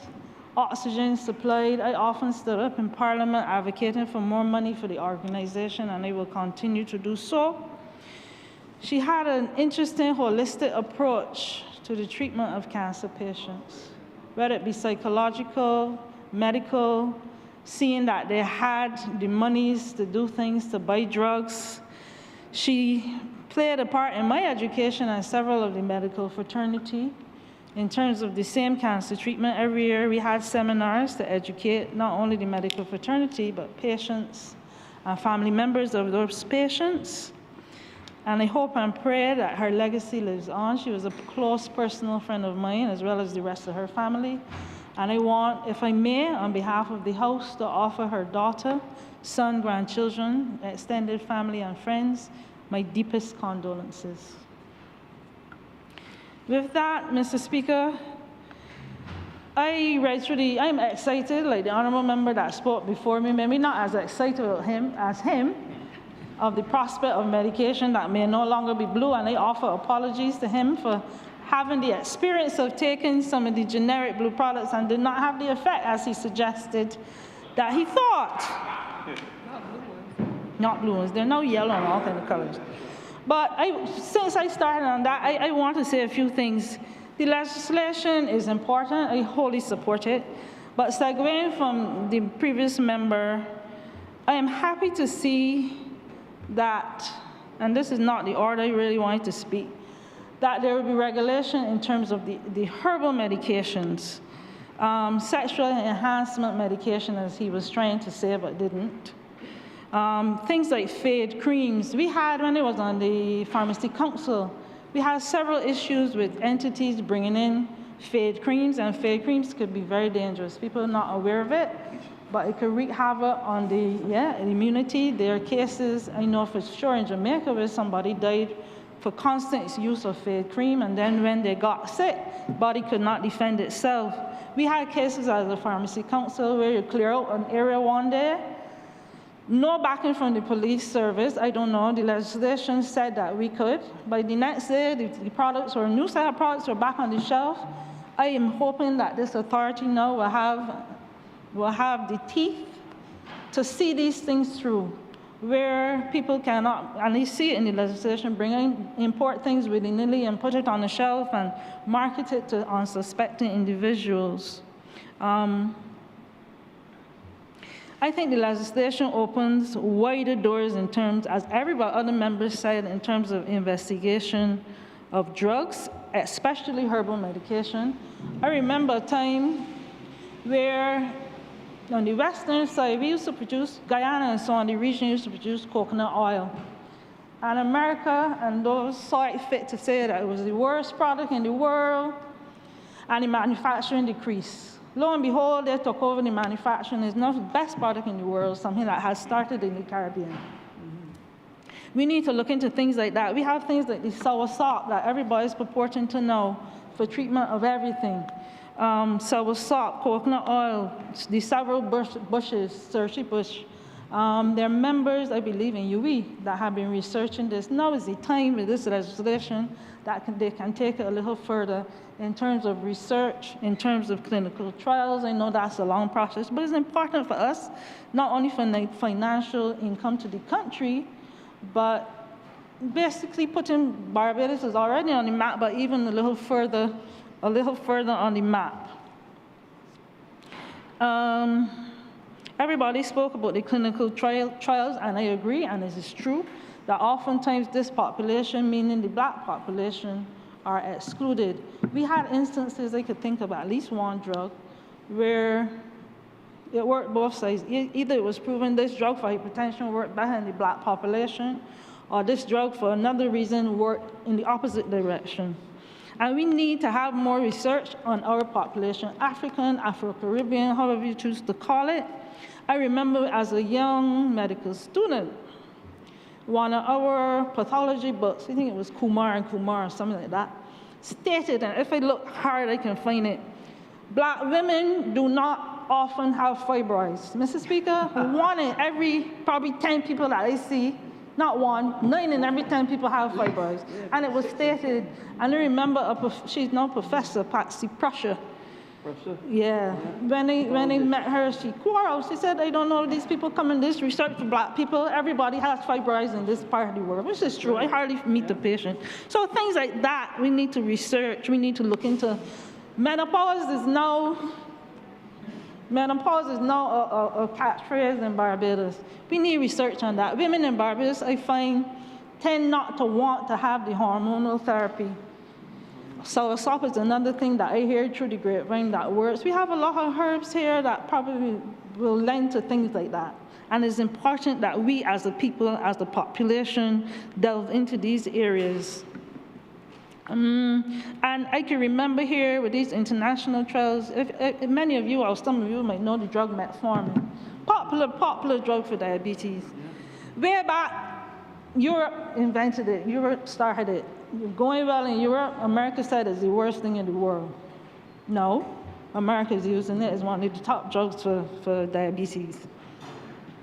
The other thing is things like, I had a patient once that I gave, she lived overseas, but a contraceptive injection. We use it often here, not an issue. She went back home, could not get it, black person. The doctor said it would kill her, it would cause cancer, it would do this, but I had questions in terms of minority populations and what that meant for them, in terms of seeing that they do not produce more than they can handle in terms of children. So these are real things. Importation of drugs. At some point, I'm happy to see this, because it seems that at some point, the importation of drugs there were individuals, I would say individuals on island, who were actually importing drugs. And we know we have the drug service, so they get them at a reduced cost, subsidized cost, and found a way to send these same drugs to other parts of the regions at a profit.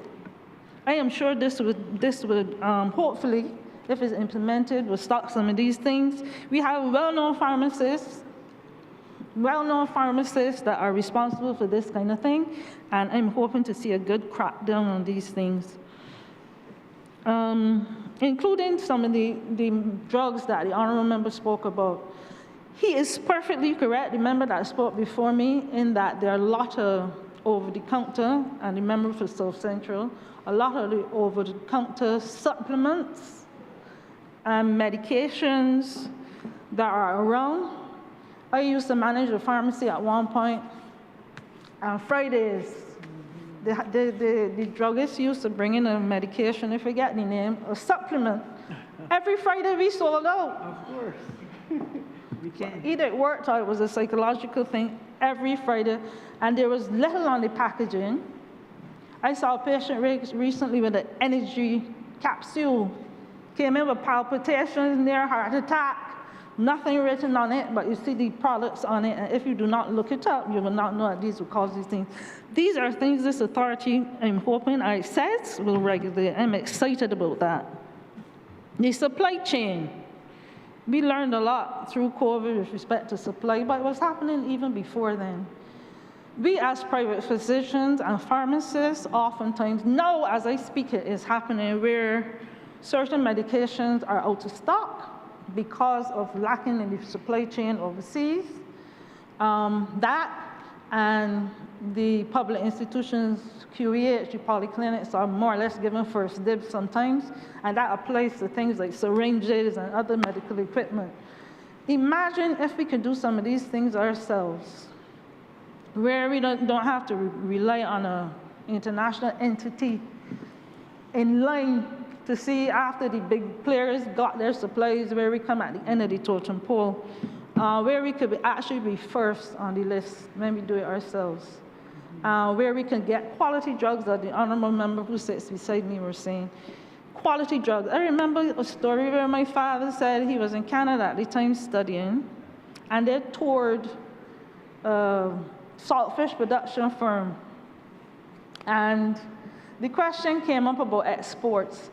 And they spoke about the countries, the larger countries that they export to, the quality saltfish, etc.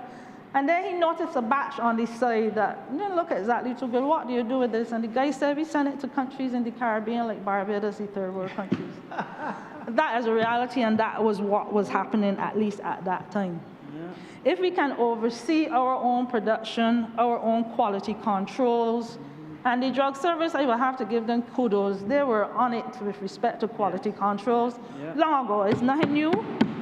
If somebody reported that a drug was not up to scratch, or they don't think the efficacy was there, the drug service got on it, researched it, tested it. So this is nothing new, and the public of Barbados, I don't want them to believe at the end of the day that the drugs that we have are not quality, because there's oversight on the drugs that we actually have. I want to speak a little bit, it might be veering off a little bit because responsibilities might not be on the authority, but with respect to the drug service, I want to congratulate the staff on the work that we have been doing since, I can't remember when it started, 1980? 1980, right? I want to congratulate them. I want to also mention, and I will probably get a little lashes for this from the public, that I think it's time. Right now the private service contributes to their drugs in terms of dispensing fee and so on.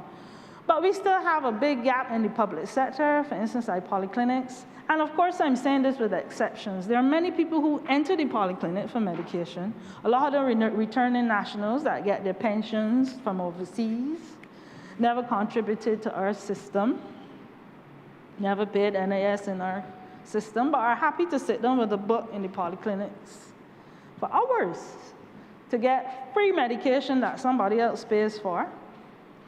I think it is time, as I said, with exception, that some of these individuals are required to contribute to the cost of drugs.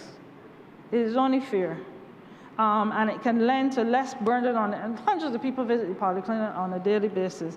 It will lend to the burden of medication. The cost could go to some other part in medicine, something. But I think it is about time that we have a look at that, or relook at it, so that they will lend to the cost of it.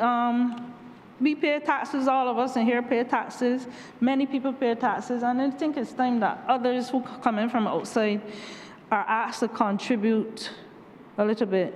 Drug service, I would like to see a little more input or from the private society. Yes, there is the university, what's she called it? The honorable member for South Central. The campus. The campus, medical campus. But we have a lot of little faculties. We have a lot of little faculties on other parts of the island. St. Philip is one. Like Blaisdell, yeah. Like Blaisdell.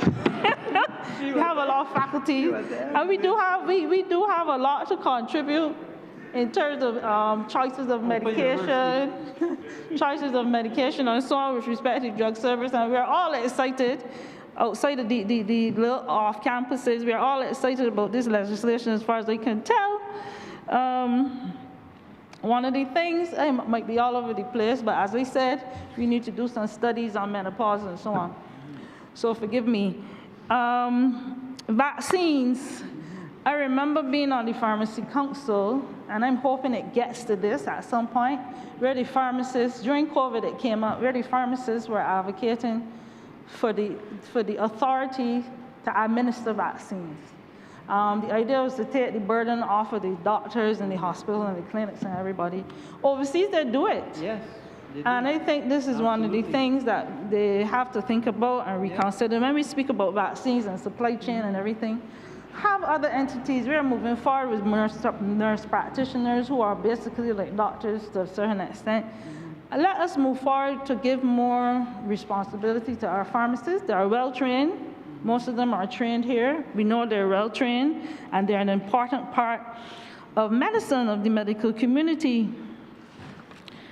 These are some of the things I am thinking of. I'm just looking a little bit. We have, and the honorable member for St. James Central spoke about the trials, and we have an educated population, and it is true. I have studied with several doctors who at the end of the course did not like the idea of sitting in front of patients, and they actually travel overseas and are part of research teams doing well.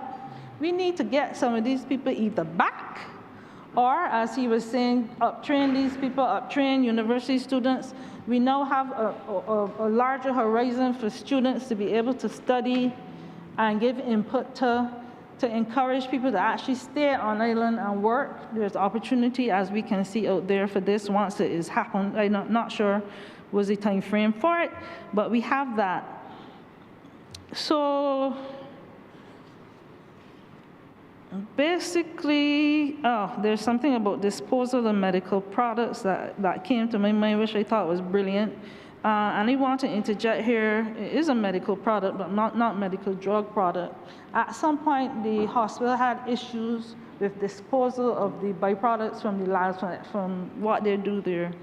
And it has always bothered me, because it's dangerous material, and it has always bothered me on where we would go in terms of disposal of that byproducts.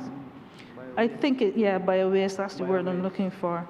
So I think it's still a problem. I don't know that it comes under this purview, but I will use this opportunity to advocate for it. Bio-waste, that's right. So basically, Mr. Speaker, I know I'm forgetting things. I'm trying to look through my notes. Basically, Mr. Speaker, I support the bill. No issues whatsoever. I think it will only lend to what we are doing in Barbados and the direction we hope to go in terms of looking after our population and indeed the region's population. So with that, thank you for your ear, and I will take my seat. Thank you, Mr. Speaker. Honourable Member St. James South. Thank you very much, Mr. Speaker, and I'm very happy to be able to join this discussion today on the Barbados Pharmaceutical Inc.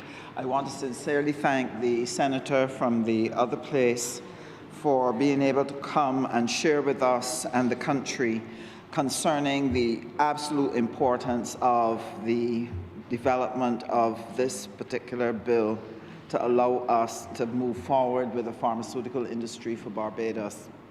And the reason why I am impassioned about it, Mr. Speaker, is because when I was assigned to the Ministry of Foreign Affairs and Foreign Trade, one of the things that presented a frustration to me was every time we did quoted and had to do exemptions for duties for different products to come into our countries, one of the areas that would keep repeating itself would be medicaments.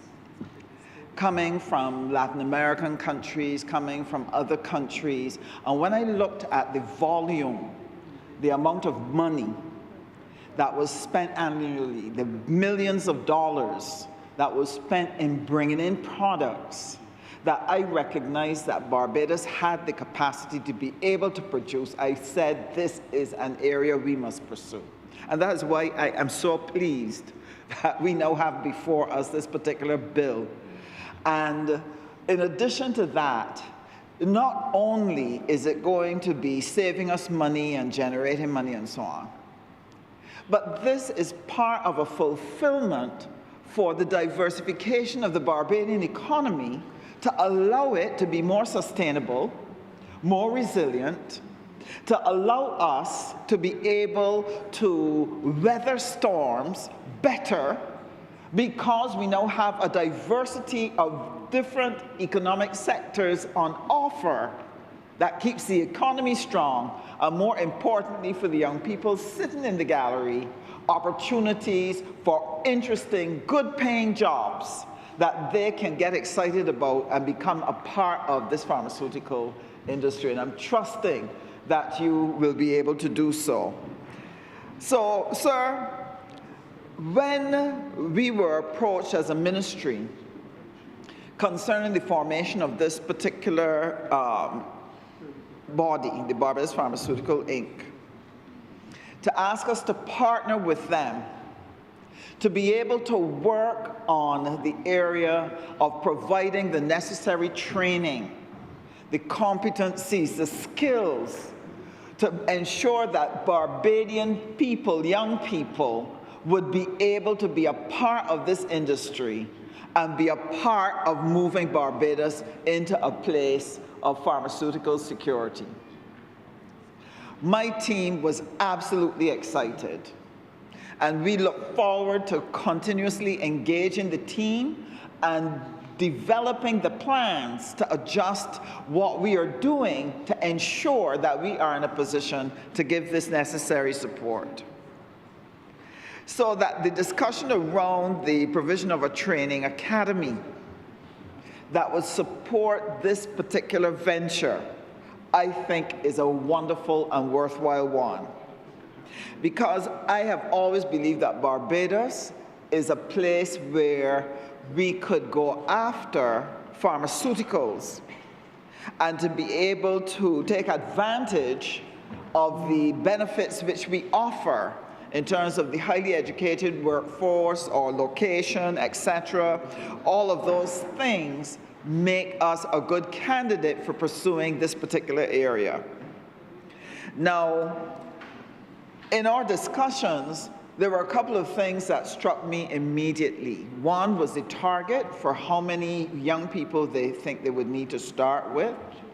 And so I was very pleased to hear, because what it meant was, of the thousands of young people who took science degrees at university, who took chemistry, who took biology, and then on leaving the university, not having a place in which now to express those skills in a creative environment, only to be allowed to go and teach science. Many of them had to leave our shores, Mr. Speaker, to find meaningful creative work in the science sector.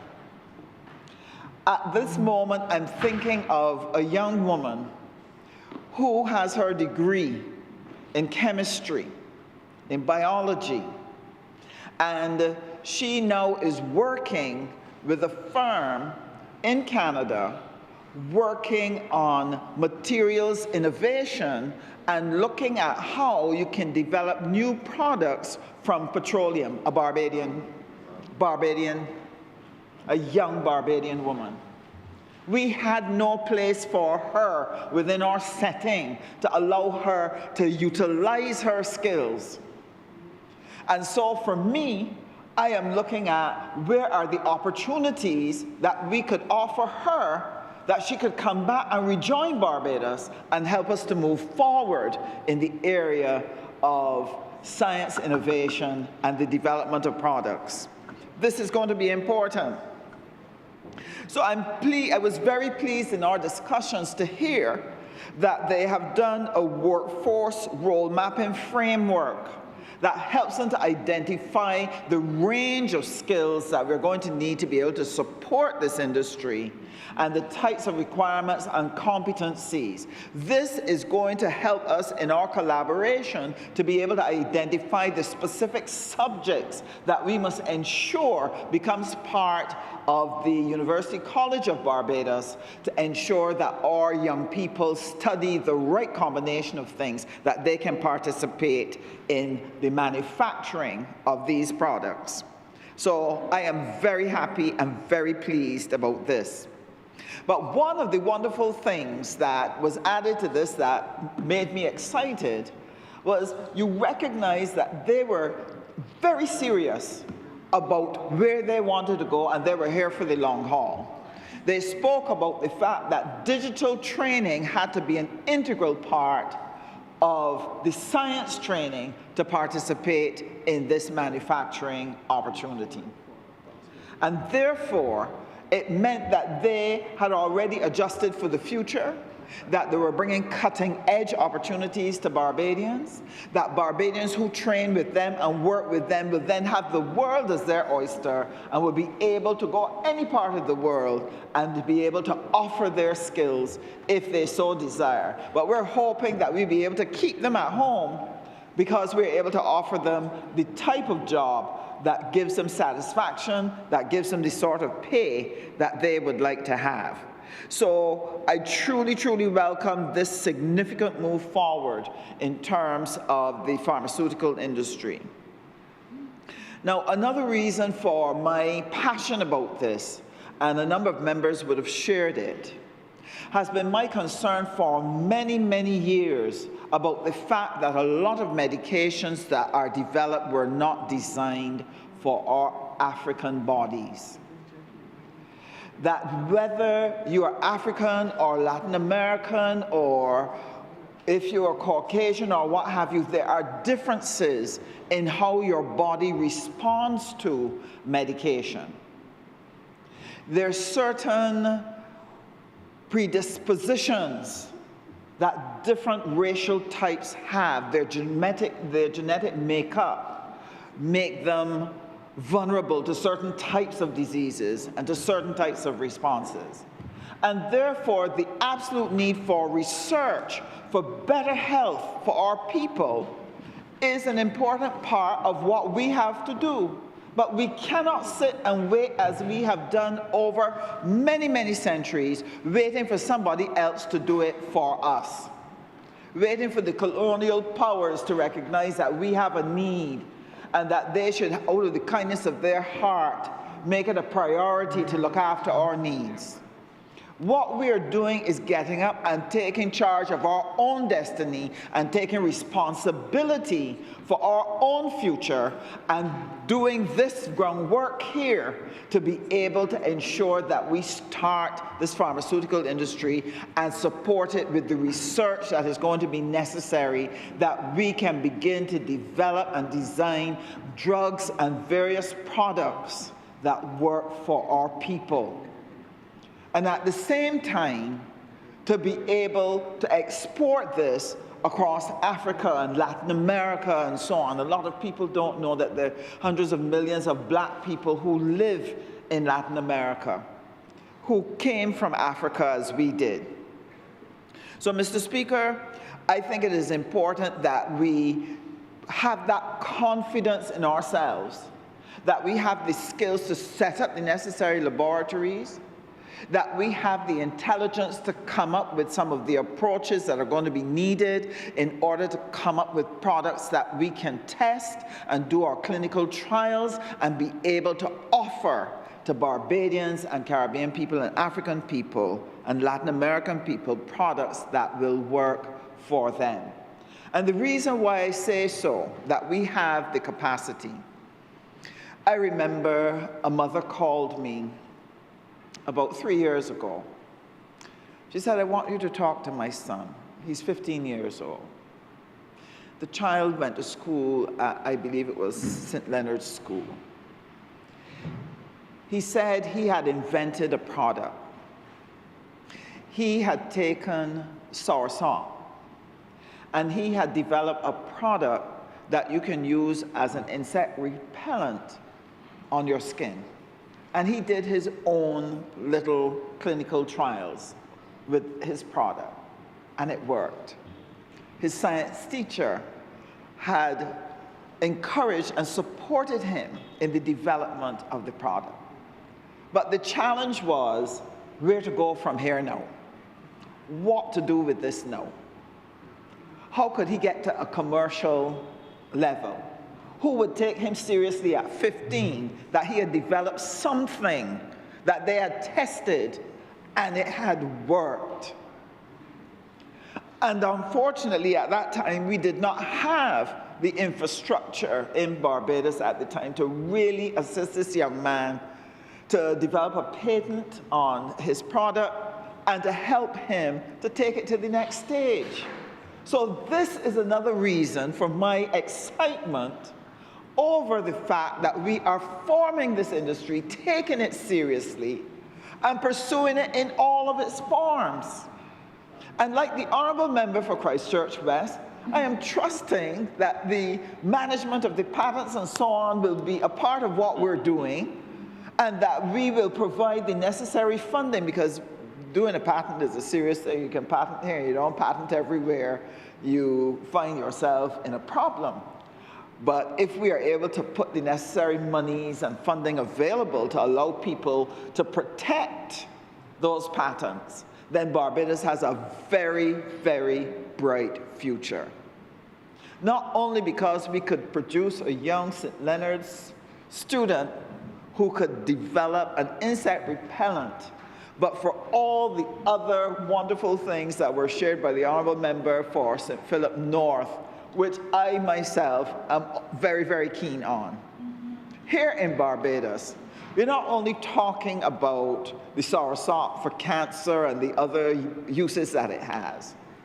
You're also talking about things like bay leaf that is extremely good for asthma. But somebody needs to do the research, do the clinical trials, and identify what products we can get from out of it, and then we start the agro-industry to be able to grow and to be able to use the lands, for example, that are being made available to us in Latin America. I believe it is Venezuela and one other country, Honourable Member for St. James Central.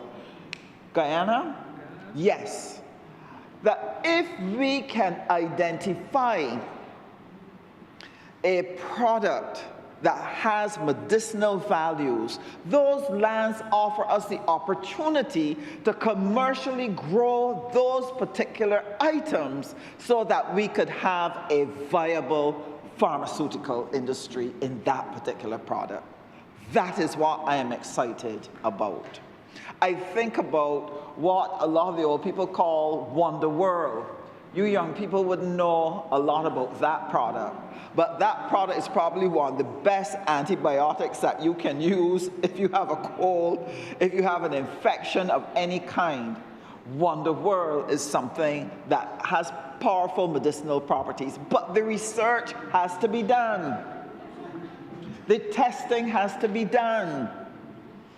The investigations have to be done so that people effectively use it and not misuse it or overuse it and make themselves ill instead of better.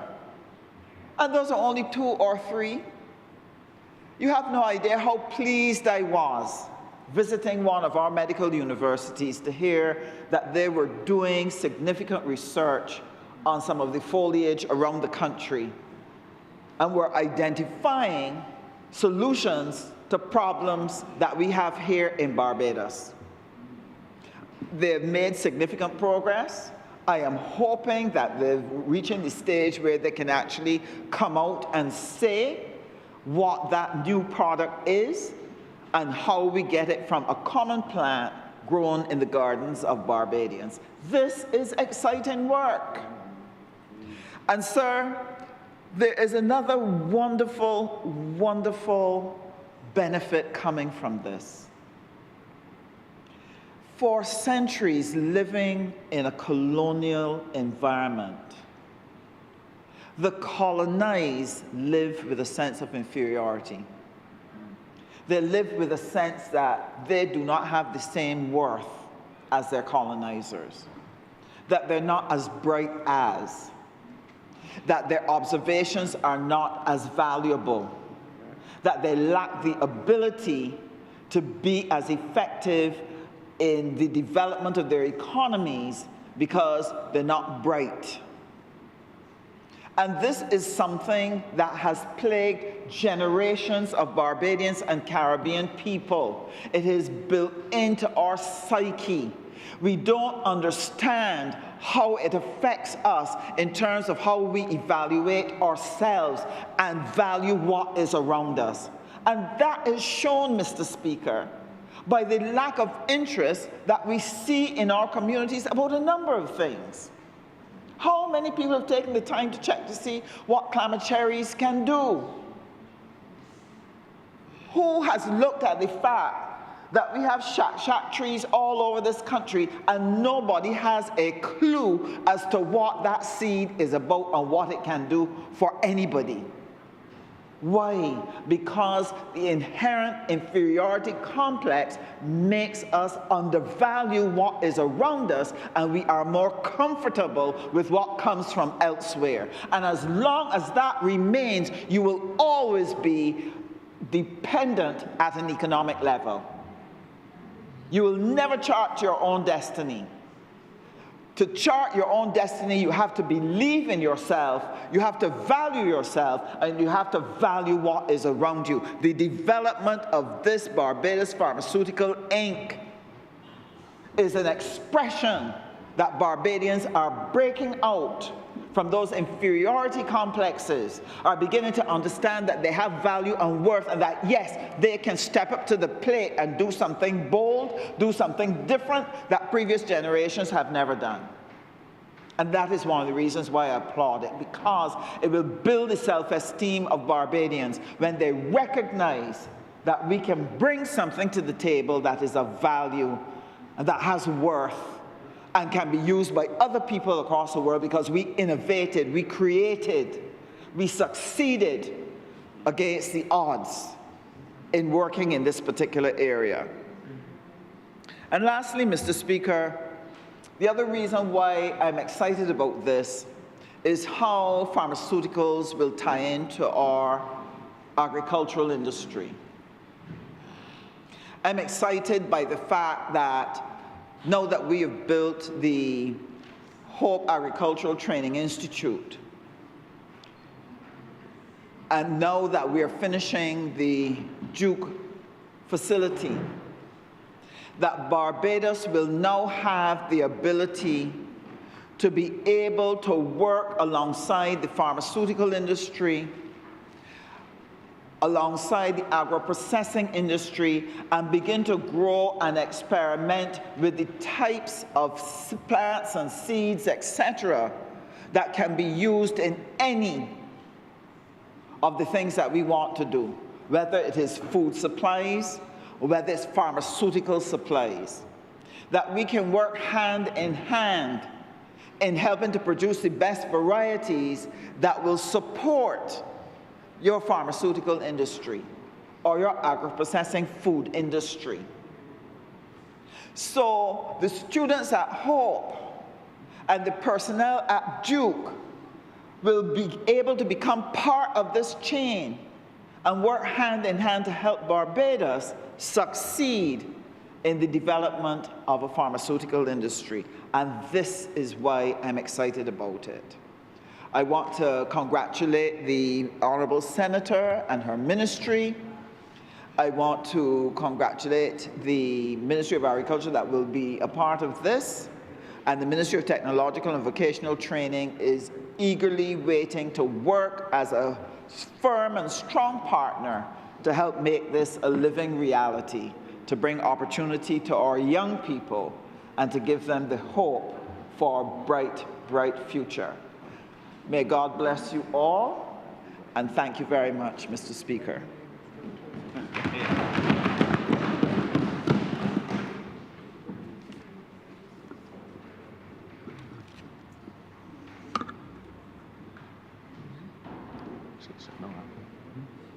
Honourable for Christchurch West Central.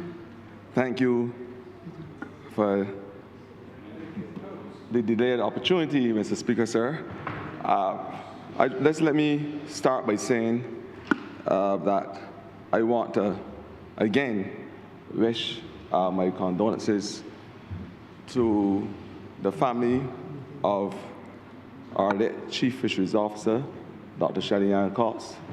As I said before, she was a tremendous pioneer in the area of the fishing industry, understanding perfectly how to balance that which is traditional with the technological advancements that we have around the world, and delivering for this country a service that I can only say speaks beyond the hydrosphere that she works in.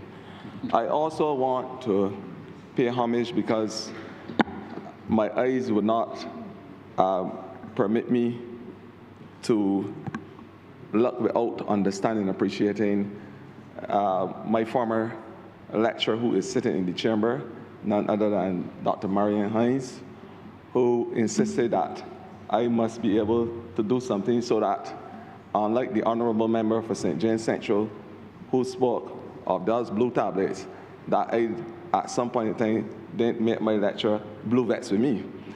So I want to thank her. Even if she was blue vets, I know she'd be happy today for me to pay homage to her for the tremendous work that she has been doing and continues to do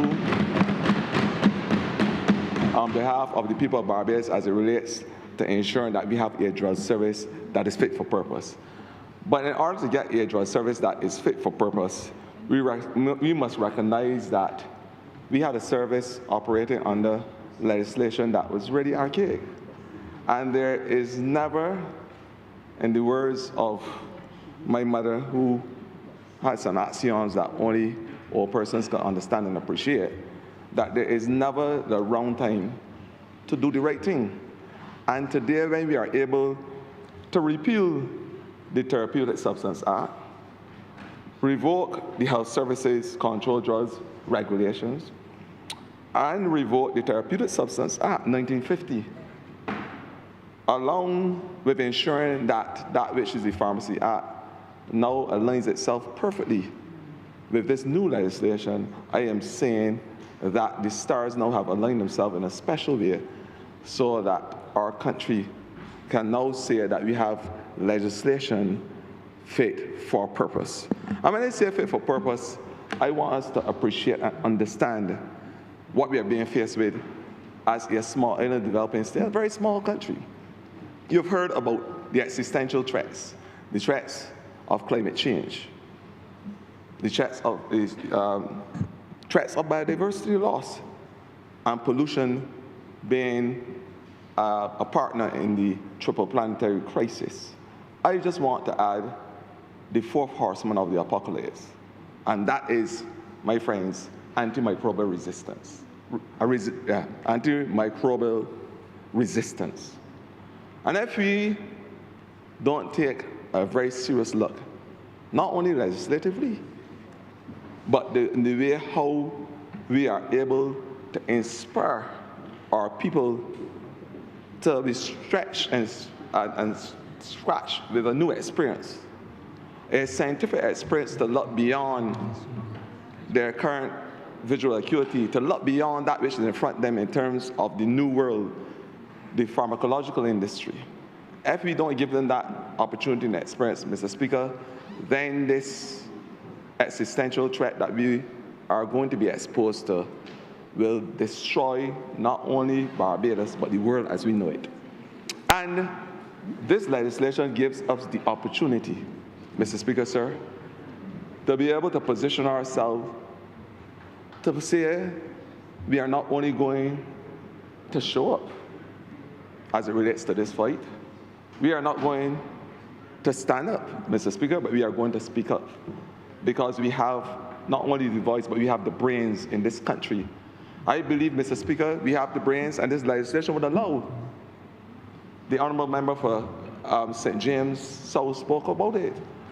A young person, in the same way that we discovered, I won't call the area or the gully, but the world's smallest snake after 136 odd years or so. I believe with the right interest, the right zeal and zest and technology and the advancements that we have given and the opportunities for our people, that we can find that phytopharmaceutical, that active principle to be able to not only fight cancers and all these other drugs that we are talking about, chronic non-communicable illnesses, but of course, Mr. Speaker, the antimicrobial resistance that has threatened to destroy this world. And what do I mean by that, Mr. Speaker? And we are party to the conversation because of our behavior, our practices and our behavior. How did we get to this antimicrobial resistance that we are now trying to treat to? How did we get here? We get here because over the years, we have had some bad practices. And I ain't talking about the Member of Parliament for St. James Central, who, and I must admit to him because he is lettered in law and I may be lettered in pharmacology, but those things that he spoke of that would allow persons to have the happy hours of the night, I want to admit to him and submit that they not only come in blue, they come in yellow, they come in white, there are a multiplicity of colors, because that is the advancement in technology, and that is the new world that we live in. But equally, we need to be able to give those young people who are scientifically driven, who has the spirit, and who certainly have the energy and the inspiration to be able to enter a pharmaceutical industry where there will be the providers of that fight against antimicrobial resistance. And when I say this, Mr. Speaker, I am making special reference to the fact, as I said, in the same way that we discovered the world's smallest snake, I believe somewhere in our gullies and in our ecosystems that there is an active ingredient that can be used to fight the vagaries of these illnesses. And I am saying, Mr. Speaker, it's not only in our biosphere. I spoke about Dr. Shelley Ann Cox earlier, but she have had many conversations with me about the usage of the marine environment, that which is considered the hydrosphere, and the importance of being able to utilize it and able to extract every single thing, including new and emerging antimicrobials. Over the years, and you have heard only recently, that we have had some quite advancements in terms of isolating the streptomyces and microorganisms to be able to produce those antibiotics, those new emergent antibiotics.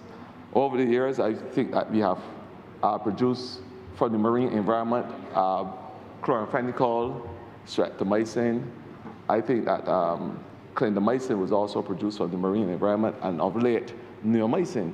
Different drugs being produced from that environment with different characteristics so that we can now prevent or be able to not only prevent, but to be able to resist that which is threatening our country and our life as we know it in terms of those new emerging bacteria that metamorphose in a special way and are able to create havoc in our lives.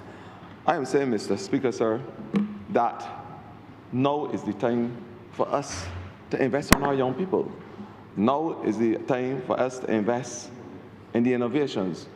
You heard about the Life Science Center using biological products to be able to advance new medicinal therapeutic agents to be able to fight off these new emerging diseases, these superviruses and superbacteria that are causing havoc in our lives. And how did we get there? We have gotten there because, Mr. Speaker, we have a tradition in Barbados that from the time you get a cough, somebody advises, go to the pharmacy and get some 500s. You may not get it from the pharmacy because those who operate in the same dimension as they used to will tell you no. But they might have a family member that had a prescription that was not fully complied with, and they got some medication on and said, well, go and take 2 for the cold. And you know what happens, Mr. Speaker, sir? You have started that train of building up that tolerance to the drug, where the opportunist bacteria lies in your body anyhow, recognizes now that which you have exposed it to. And later on, the doctor, you come now and the doctor prescribes the same medicine, and no, it can't work because your body now has built up a tolerance or familiarity with the drug, leading to the antibiotic and antibacterial or antimicrobial resistance that I spoke of earlier. And how else do we inadvertently expose ourselves and our body to this medication? We do it, Mr. Speaker, because we have a very bad practice in terms of disposing of our pharmaceuticals, the extra pharmaceuticals that you're not using. The first thing you do is open a caravan and throw it in the gullies, illegally disposing of it. You know what happens when the rain falls. Tablets, medication, capsules dissolve, they go in our water supply. And who drinks the water supply, Mr. Speaker? Who drinks the water supply? Barbarians. And when they and if it runoff goes into the sea, you can understand that our fish that we consume, Mr. Speaker, we're full of antibiotics. The plants. I remember it was like the 70s or 60s in Africa, you had a tetracycline resistance because the fields, where they had a flood and the fields were full of tetracycline that was disposed of. And when the dentist, like my good friend from Christchurch West, prescribed the tetracycline, no, it didn't work because you inadvertently expose persons to the drugs. So in order for Barbadians to now live the pharmacological dream of having these new products, exporting them, and living that big industry, and being able to get funds and what's not from it, you have to equally look at our practices and the way how our practices are seeking to destroy that which can basically save our lives. Bad practices of disposal of medication, you're often told that when you have medication and it is expired, or you didn't take the full dosage for whatever reason, because when medication is given to you, you're really and truly supposed to take the full dose of medication. We have a habit in Barbados, and the Honourable Member for St. Philip North, she's the first that would, because she operates in that sphere, to tell us that you give a person medication, supposed to be for 7 days, and 3 days they're feeling good. They start to jump up and down the place, and next, they discard the medicine, man, I don't bounce for this anymore. You feel like superhuman. But in the meantime, you have to recognize that you are superhuman, but there are super viruses being created. And why? Not only because you're exposing the antibiotics to those viruses and the vector change form and change structure to combat that same antibiotic, but because of climate change. I just mentioned it earlier. As part of the triple planetary threat and crisis, because of the same climate change, we are now being exposed to zoonotic-type illnesses, bacteria and viruses that change form and change structure because of extreme heat, different weather patterns, exposure to excessive amounts of dust, whatever, the environment now causing those things to mutate and metamorphose in such a way that we are creating superviruses. The verdict is still out on COVID as to whether it was a zoonotic illness or not. But you would have seen, Mr. Speaker, and every Barbadian, how it was in terms of us getting vaccines. Now, if there is an equal trust for us in this country to start encouraging our young people, the Member of Parliament for St. James South, she spoke today like if she was a dendrologist of sorts. Some may call it a zoologist. But she spoke in terms of using extracts from plants all over Barbados and how they could be used. I remember my day as a young, impressionable boy in St. Andrew running around, that the older folk, including my mother, if she's listening, would use bush tea. And bush tea for them was a combination of different herbs that they were used over the years traditionally for colds and coughs. And you know something? Like the buddies ad, it tastes bad, but it worked then. I don't know if it worked because, trust me, there's a belief that medicine is psychosomatic. It has something to do with the mind, and it has a lot to do with the body. Because if you go and take medication, and some people will tell you, and I could be corrected by the Member of Parliament for St. Philip North, that if you believe it is not going to work, then the negative mechanisms of the body and what's not comes into play. That is what they believe, and some prostaglandins and what's not. The doctors and team will speak about those things more limpid than myself, but people believe that if you don't have a positive outlook that it's going to work, that it will indeed work. But in those olden days, the positive reinforcement was the granny and your mother that you had. Because if in 3 days you didn't get up the bed and start going back to school, you know what's going to happen. So that was positive reinforcement. But what I'm saying, imagine with that traditional knowledge, we are able to put the science behind it. We are able to put the industry behind it. And we are able to market these products as a small island developing state.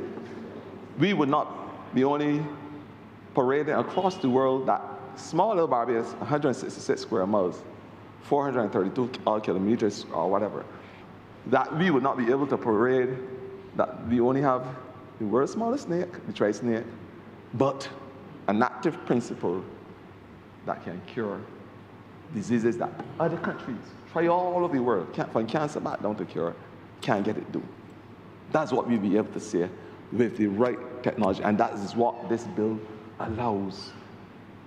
The medical products bill, which hopefully in the next couple of minutes will become the act, because we understand the importance of it in the lived reality of the pharmacological industry that we are in. And what are we saying also? That this regulatory body will ensure, because that which exists in the Pharmacy Act in terms of the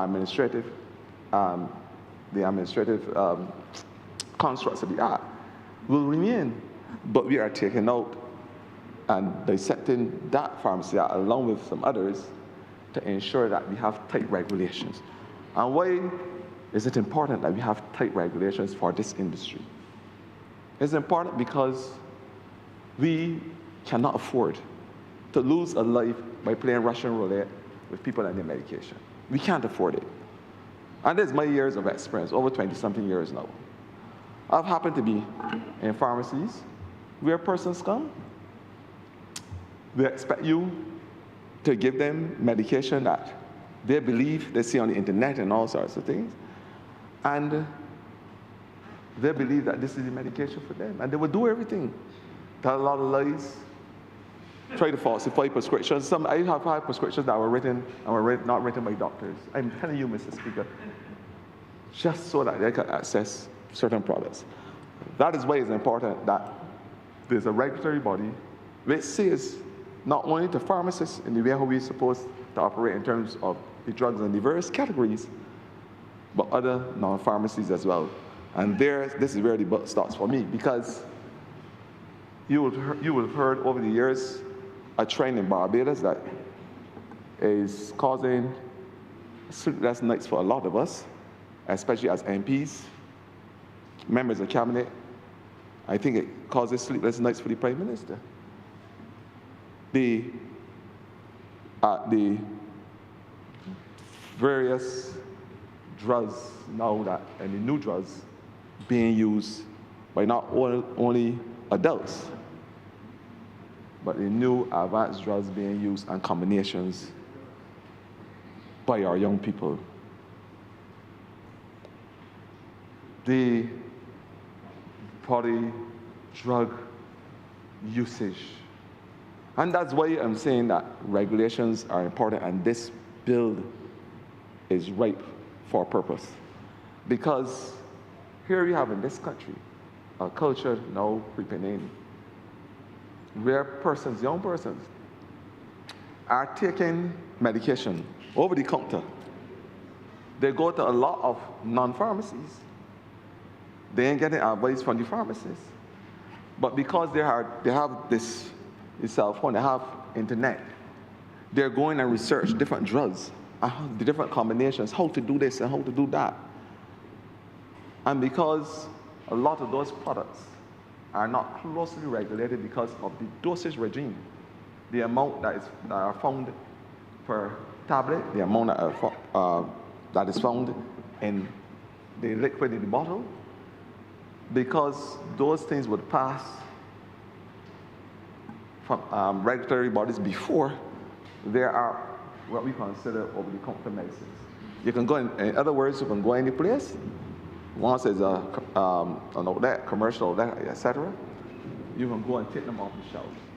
Now, the danger in this, and that's why I'm happy that this new act, when it passes this August chamber, that's why I'm happy it has that regulatory arm where there will be officers, inspectors of any place, which by definition has a pharmaceutical product.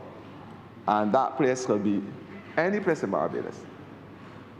And a pharmaceutical product, a drug, is described as something that can change and alter behaviors.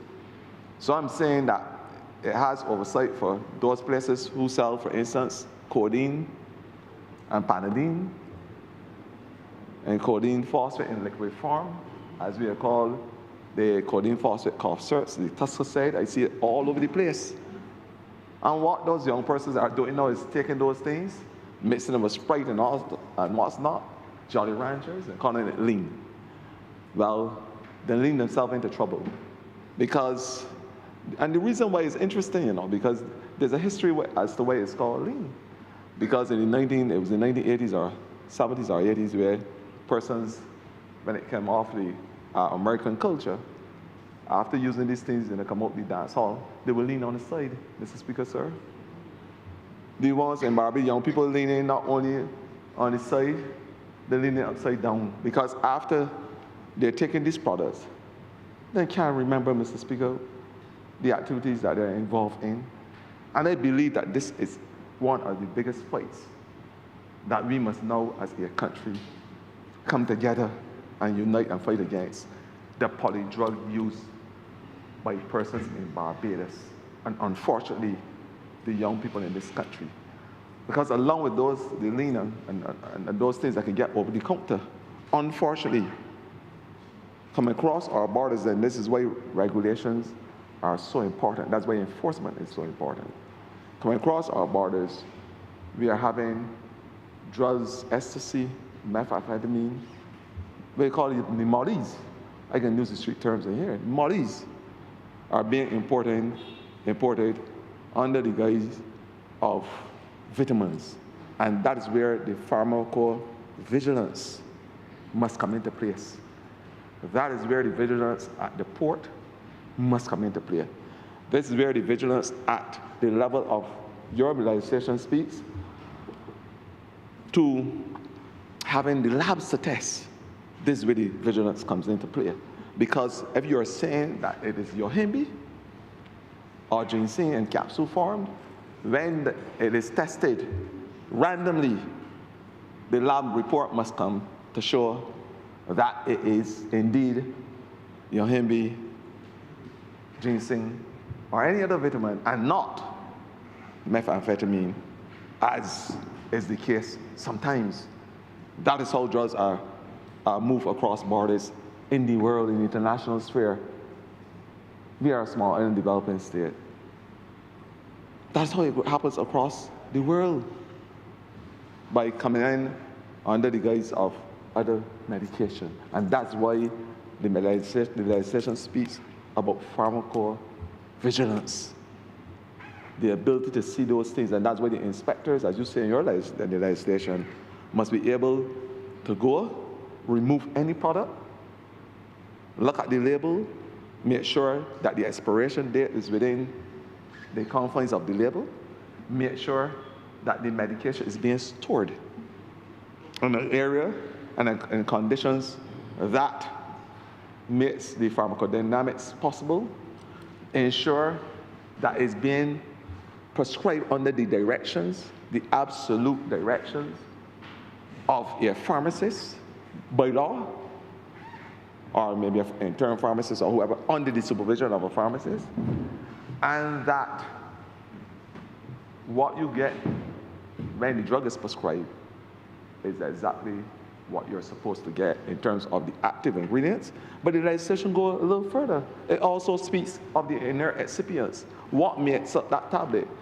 So whatever cellular starch, whatever makes up that tablet, and it's written on the container, when the test is done, the test must reveal that these drugs are ever present or not. Because the legislation gets very serious.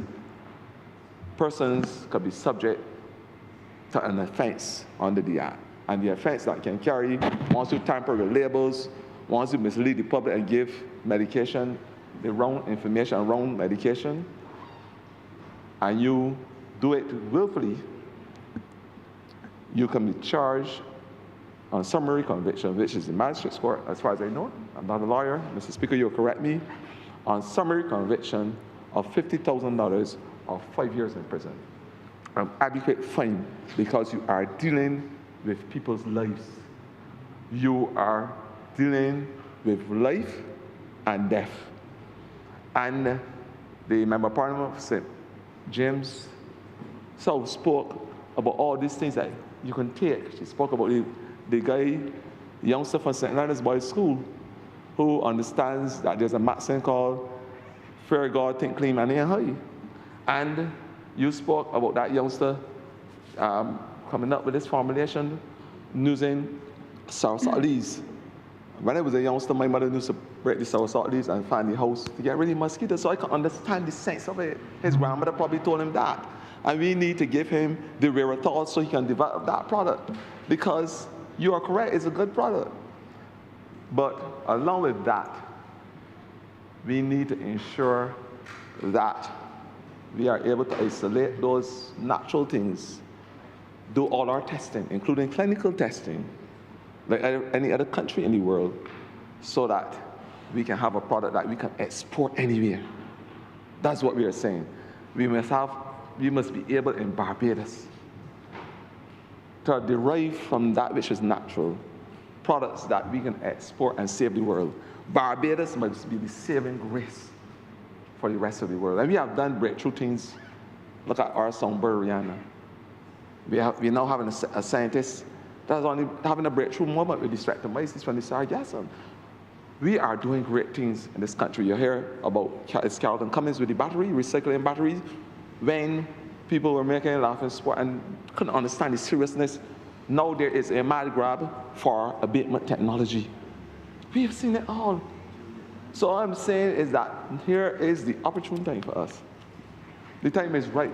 Never a wrong time to do the right thing. This is the right time now, Mr. Speaker, to do the right thing in terms of putting mechanisms in place to advance an industry that will basically save this country. That is what we are saying.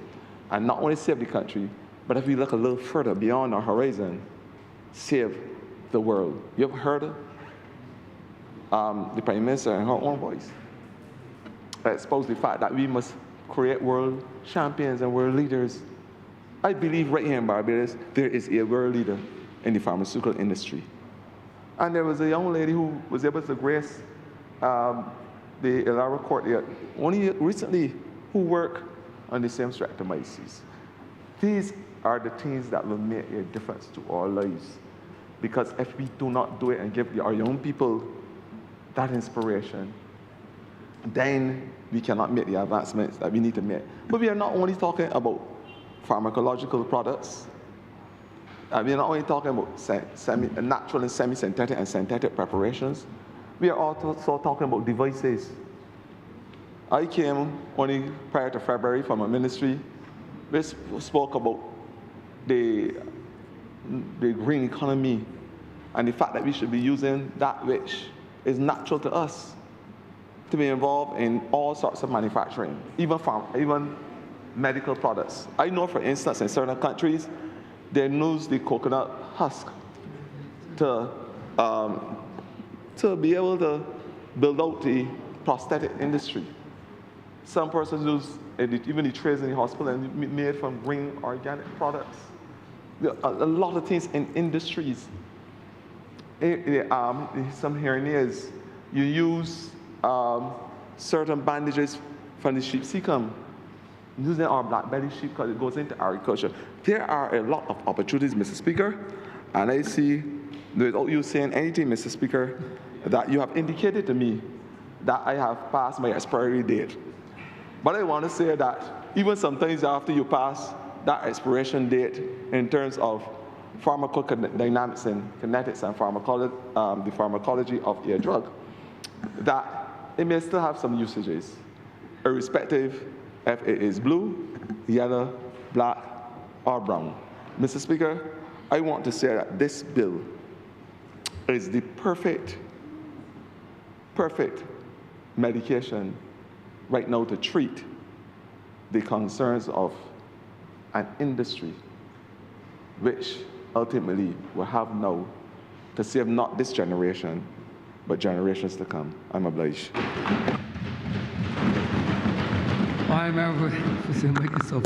Thank you, Mr. Speaker. You do not have to give me any looks. I will be brief. I know the hour of the day, and I believe there are no more speakers to come, but I could not allow this debate to come to a close, perhaps without lending of my voice to support what I consider to be a very transformational piece of legislation.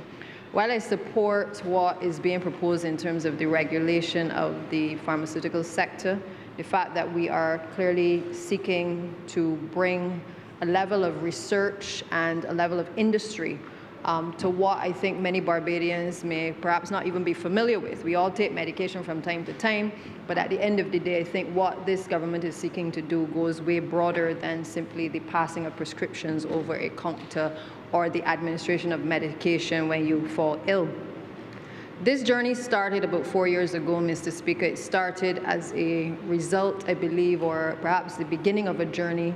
I'm sure there was a vision before in terms of being able to ensure that we could develop a sector for us, that we could mold a sector for ordinary Barbadians, that we could meet the needs of Barbadians where we find them. And COVID perhaps presented many opportunities for our country, for our people to be able to think outside the box.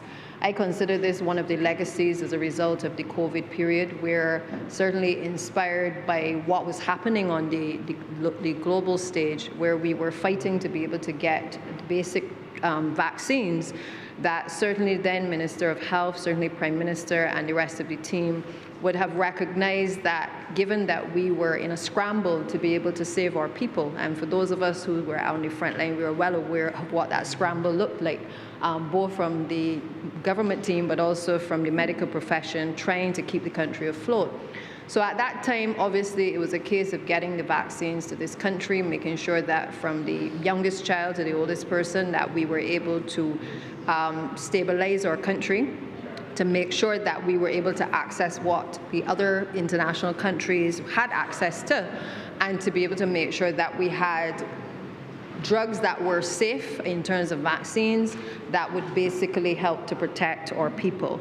And we demonstrated, I think, a level of leadership during that period that certainly then led to obviously further discussions in terms of building out the life sciences sector, ensuring that we had a pharmaceutical sector now that saw itself as not just simply being the dispensers of medication, but also certainly looking at how we actually create a manufacturing sector and the development of the life sciences sector in its entirety. Mr. Speaker, I think that there is little doubt that there is support for what we are doing today. Certainly in the other place, there was support for it, some concerns expressed regarding other areas. And I think that as other members have spoken to, there are opportunities obviously for employment. There are potential opportunities for us to train our people. And perhaps the one that excites me the most is the area where we can take traditional Barbadian herbs and plants and be able to see what the potential opportunities are to be of benefit to our people. Now, I know there are some that are of the view that there are views on various plants and herbs that people use, and perhaps, yes, the time is coming for that level of regulation. But I want us to pause for a moment, Mr. Speaker, because there's another reality, and I wish to share that with this chamber, because there's a reality that many people also feel at times that they have to turn to alternate types of medication, sometimes natural remedies, because they feel very strongly that the existing, normal, traditional, over-the-counter medication is simply not working. Many people do so because they are desperate, because they feel that maybe sometimes the brand name drugs they don't have access to. Sometimes they're not available in the pharmacies. Sometimes they have to turn to the generic drugs. Sometimes those generic drugs may not be available. And so in an effort to deal with the issues that plague our society, plague our people, many people turn to traditional natural medicine and people who profess, in many cases, to be experts in that particular field. We all grew up, I certainly was an asthmatic when I was young. I can't tell you how many papaya trees I was planted next to, how much tobacco tea I drank. My mother was the expert. She was the expert in her own right in being able to find whatever it was that could support what I was going through in terms of my asthma, because in many cases the Ventolin had some very significant impacts on me as a child. I would tremble and stuff. I would, it would take a while before I could actually retain the normal respiratory function. And she sought to find other mechanisms to be able to support what I was going through at that time. So I get that we are turning as a society to things that are natural. Certainly when I was going through breast cancer treatment, while I supported the fact that I had to go with a sector that perhaps knew better than I did in terms of what was out there in terms of care, I also used the soursop tea leaves, because I did my own research. I found that and I must say it for those who have said that sometimes the pharmaceutical industry does not cater for people looking like us. The reality is that that is very true. And in many cases, the doctors will say, well, I've heard about the soursop tea leaves. I've heard that there are some benefits from using them. But there isn't enough studies having been done to determine whether or not it has actually worked. Mr. Speaker, I can say that while I had good care, while I had, I believe, good medication, and while I had a good slew of doctors that looked after me, I believe that having used the soursop tea grown right in the backyard, that also helped me through a very difficult time. I am no doctor, so I am not here to give medical advice, but I'm simply saying that people turn to things naturally because we are a natural people. We understand the things that are around us. We understand the benefits of things that are around us.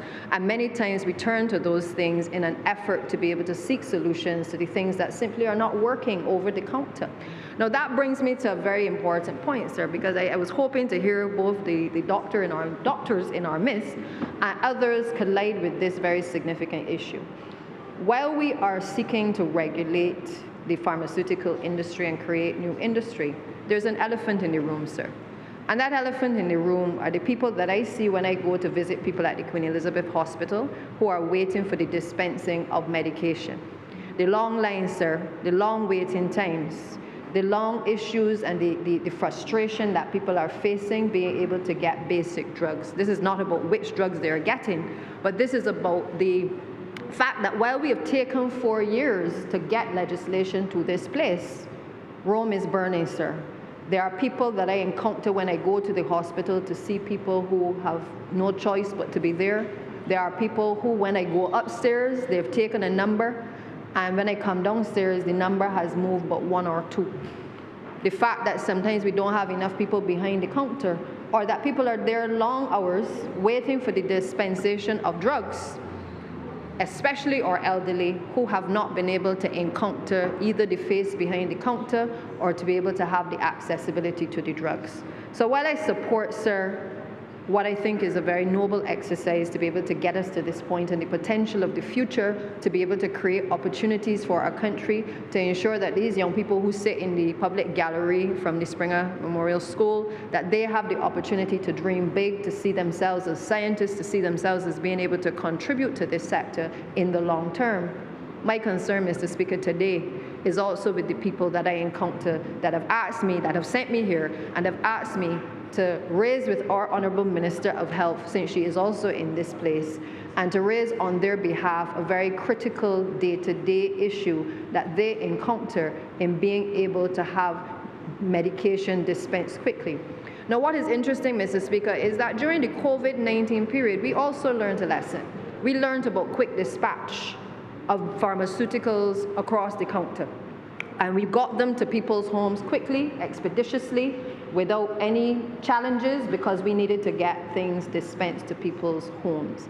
I am not sure if that facility is still working or if it is working as well as it was during COVID. But I do sincerely believe that there are some things that COVID taught us that don't need 4 years to come to fruition. Perhaps we need to go back to the drawing board to see whether those facilities that arose out of a crisis, whether some of those facilities can be extended, whether they can be improved upon, because the little old ladies that I encounter that say they've been waiting from even before the 2 hours, sometimes before the pharmacy opens, and they see nobody at the window, or they see one person behind the counter, but that person ain't paying them no money, sir. I speak on behalf of them today that while we do this, that we also get back to the drawing board to make sure that we are able to alleviate some of the hardship that people who are sick are also facing when they go to our main institution for care, but also when they go to the hospital to be able to have medication dispensed. I won't get into the conversation about whether people should pay or they shouldn't pay. I believe that there is a value for what we as a government and successive governments have done in this country in terms of being able to make sure that our people can not only afford free education, but that they can get free school meals and that they can also get free health care. I think there is value in letting people know what the cost is to the country of so doing. But I will not engage in an exercise, Mr. Speaker, of insisting on people paying for things for which on many a day they do not feel that it is worthy of that payment. And I would want that our emphasis going forward is one where, while we look at the big picture things that create the opportunities for us to develop as a small island developing state, that we also place the same emphasis, the same robust initiative and the energy into making sure that the day-to-day things that affect the ordinary Barbadian in our healthcare system, that those things are equally front of mind and not simply the semantics that we so often like to share, not only in this place but in other places as well, sir.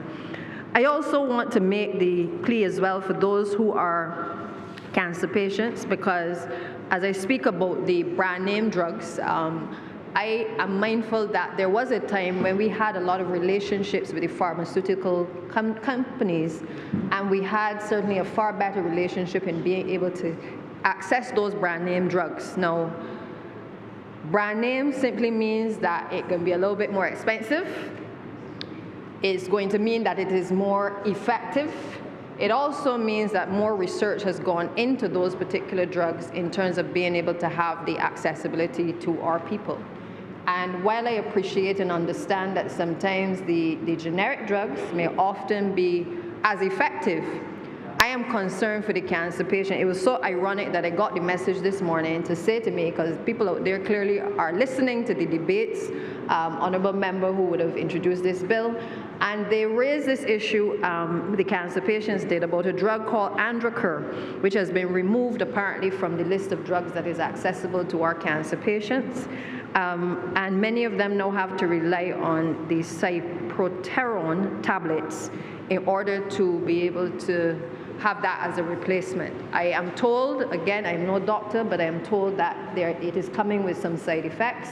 And I simply ask the question, while I appreciate that we have to find alternates, I want us to look at whether we are exploring with the same zeal and the zest that we do on other things, the fact that we need to make sure that we do get some of the brand name drugs to our people, and to make sure that where there are the side effects that we're getting from the generic drugs, that we perhaps have a conversation with our people to explain or to enlighten them as to whether the drugs are comparable, or whether we can do more to make sure that persons are being able to access what others are accessing across the rest of the world.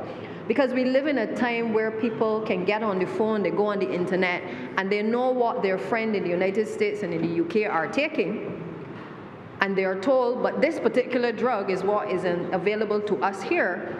But then when they check, they're being told that there is a different drug that they are having to take in Barbados. Mr. Speaker, I experienced it when I was going through my treatment. And therefore, when I speak from a place not only as a representative of the people, but I speak from experience. Because when I was trying to find a regimen that was comparable to the medication that I was to receive overseas, I was told quite simply here, I would have to take what is available on the market, and I was not going to have access to the drugs that were available overseas, quite simply.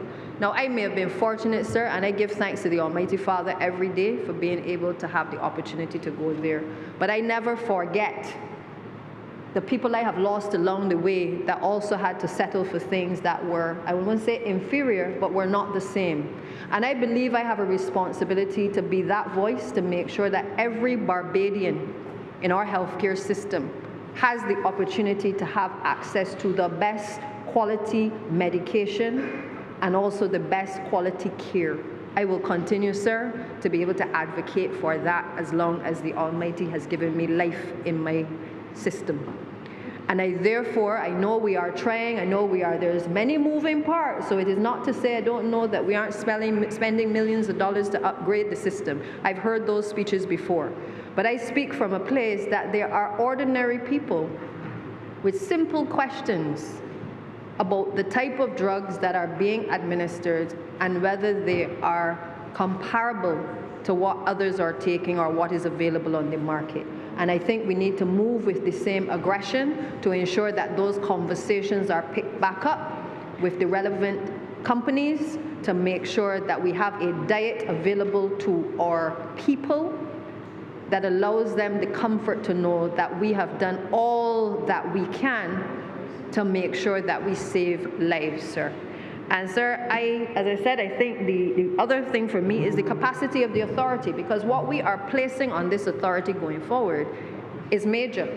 And I would hope that the Honourable Minister and her team have thought through very carefully the increased capacity that is going to be required in terms of persons to manage and to inspect and to make sure that all of these operations that now exist that other honourable members have spoken to, parading that they have medication that can cure all kinds of illnesses, that we have the necessary resources to ensure that that oversight in that agency is adequate for what lies ahead. Because the legislation speaks to being able to go into the premises, to be able to collect information, to be able to conduct samples.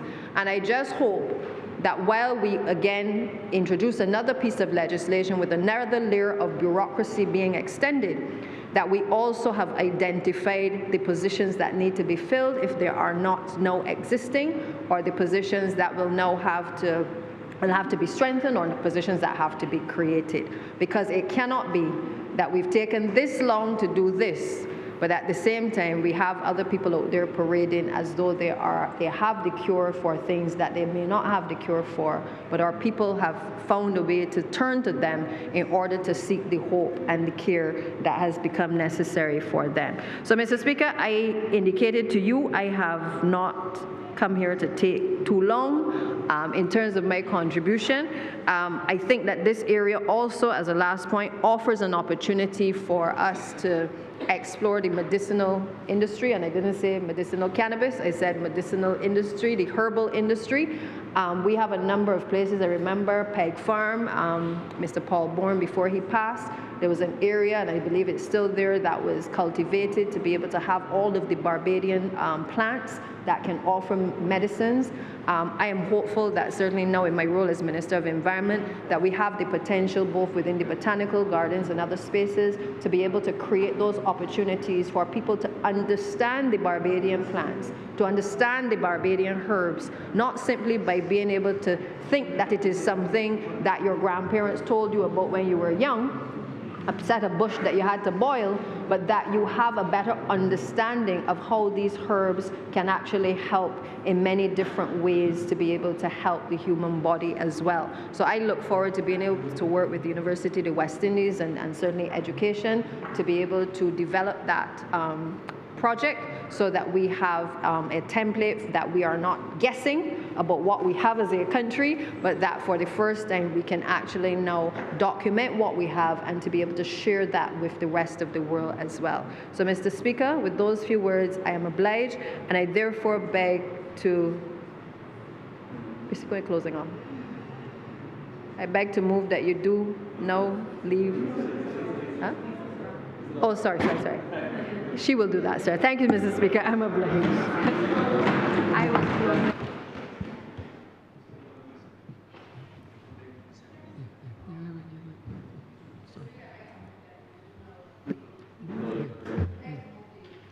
Bill read second time. The question is that the aforementioned bill be ready a second time. All of our members in favor? No, I didn't wrap up. I finished, but she's supposed to do the. Yeah, Lisa's wrapping up. Lisa's wrapping up. Yeah, I just.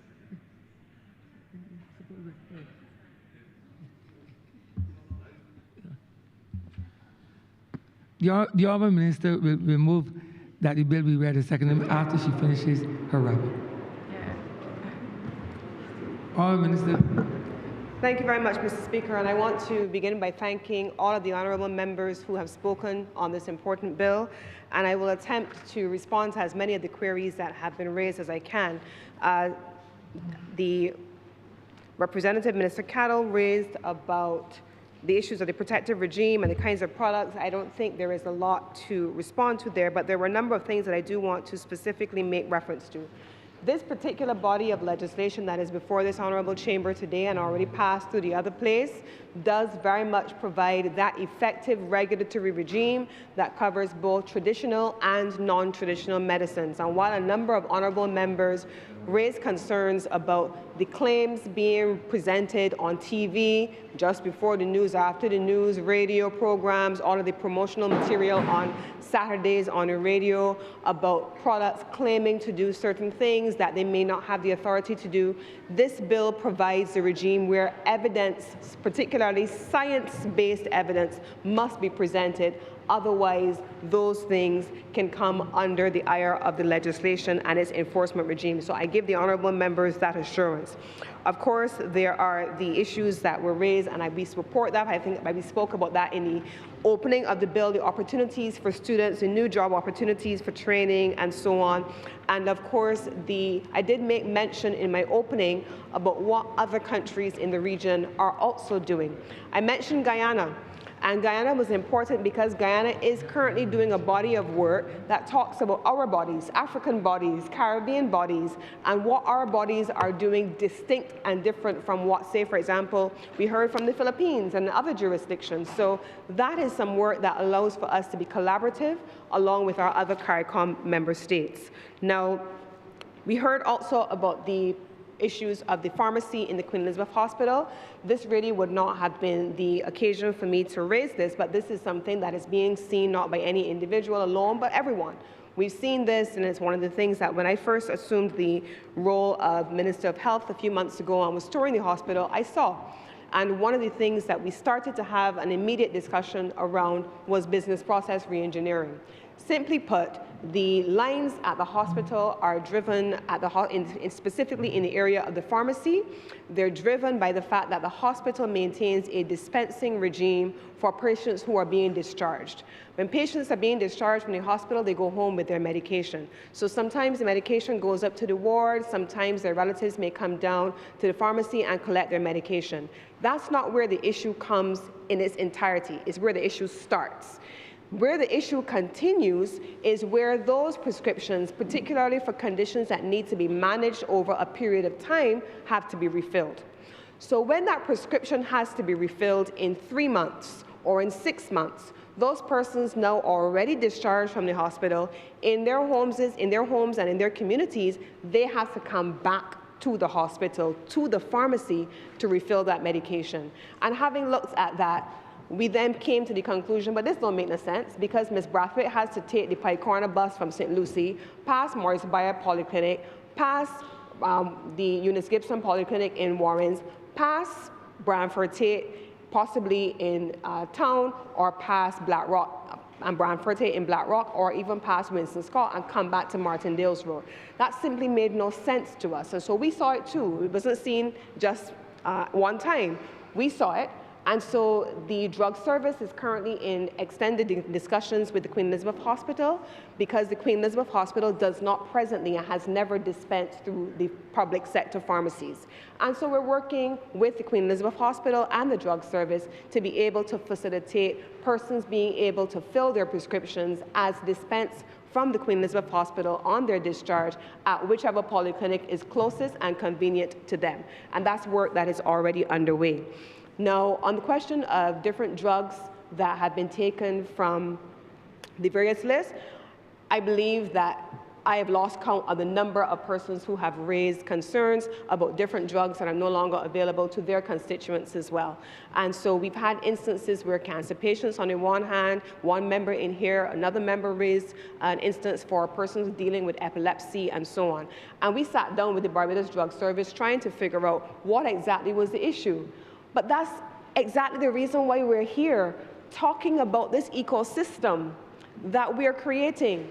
The Barbados Pharmaceutical Inc. is meant to manufacture. The Barbados Medicinal Products Authority is meant to regulate. The Barbados Living Lab is meant to validate. The life sciences sector more broadly is meant to innovate and to regulate. And then the drug service is simply meant to deliver. But we started talking about supply side capacity constraints. We live in a world where we do not manufacture everything that we consume, and we spoke about the quantities. I believe one person spoke about the quantities that we actually have to order. There are some instances where the quantities that are being ordered for a country as small as Barbados are simply not available to us to order anymore. And they're taken from the drug formulary list because the manufacturers overseas have determined that the quantums are too small. And so simply put, what has happened is that the doctors have had to evolve to different options to control the medications, or in some instances, as in one case I investigated a few weeks ago, you started out with one medication 20 years ago, innovation has evolved, more and more people, even though your body was tolerating that initial medication, more and more people are transitioning to a different medication now, and that is a legacy medication, no longer in production in large quantities, and it becomes difficult because the supply chain has been interrupted. So it's not a matter of Barbados not having, it really is just a matter actually, of Barbados not having control of the global supply chain. And that's why we're here today, to be able to make sure that Barbados is able to extend this ecosystem that we have been talking about that allows us to manufacture, to bring pharmaceutical manufacturers here in country to work with us to be able to make sure that we have for our people, whether it's Ms. Brathwaite from the Pike Corner bus, or Ms. Jones from Indy Pine, or Ms. Brathwaite that also lives in St. Lucie but is related to the lady from in Britain's Hill. We are here for this ecosystem to support them. That's what this is about. And so I am very pleased to be able to have this legislation here today. I'm pleased to be able to have the legislation that allows us to regulate new pharmaceutical manufacturing capacity, and I give the assurance that the Ministry of Health's team, starting with our team, Dr. Mariam Hines, Lindsay Bowen, the current director of the Barbados Drug Service, and all others, get up every single day and come to work, and they put in the effort on behalf of our people. And every member of this Ministry of Health team that I had the privilege of leading is working on the back end of the Pharmaceutical Inc., working on the back end of the Barbados Medical Products Regulatory Authority. There are a number of staff members that are currently in the Barbados Drug Service that have been trained up, and I believe that in the other place, Senior Minister Walcott spoke about the persons who already went to Rwanda for the purpose of training. So the question of capacity and availability of skills has already been accounted for, and it simply is a matter of passing the legislation, establishing the authority, which I hope we can do after today's debate, and then being in a position to migrate those persons from the Barbados Drug Service and into the Barbados Medical Products Regulatory Authority so we can hit the ground running. And with these few words, Mr. Speaker, I beg to move that this bill is read a second time. The question is that this bill be read a second time. All those honourable members in favour, please say aye. Those against, please say no. Me think the ayes have it. Mr. Speaker, I beg to move that you do not leave the chair and the Honourable Chamber dissolves itself into committee for further consideration of this bill. The question is that the Speaker do not leave the chair and the House resolve itself into committee for further consideration of this bill. All those honourable members in favour, please say aye. Those against, please say no. Me think the ayes have it.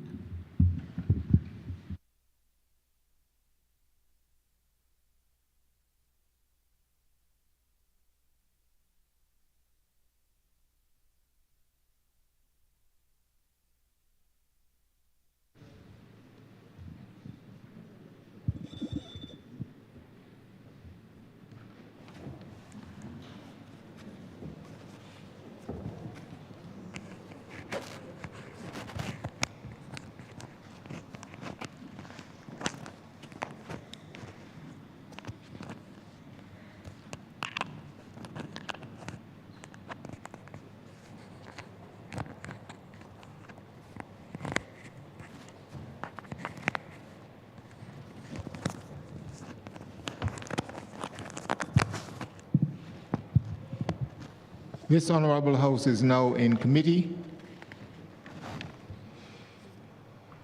Mr. Chairman, permission to call the bill in parts. Permission so granted.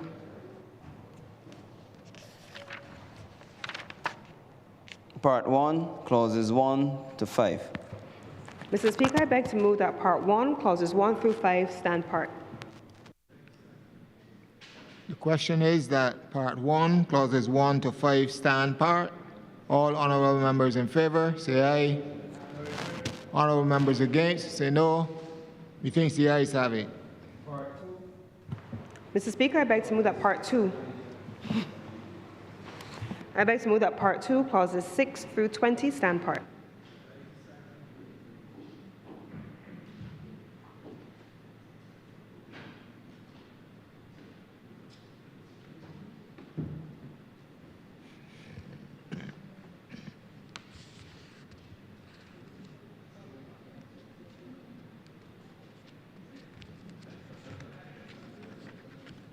The question is that Part 2, clauses 6 to 20 stand part.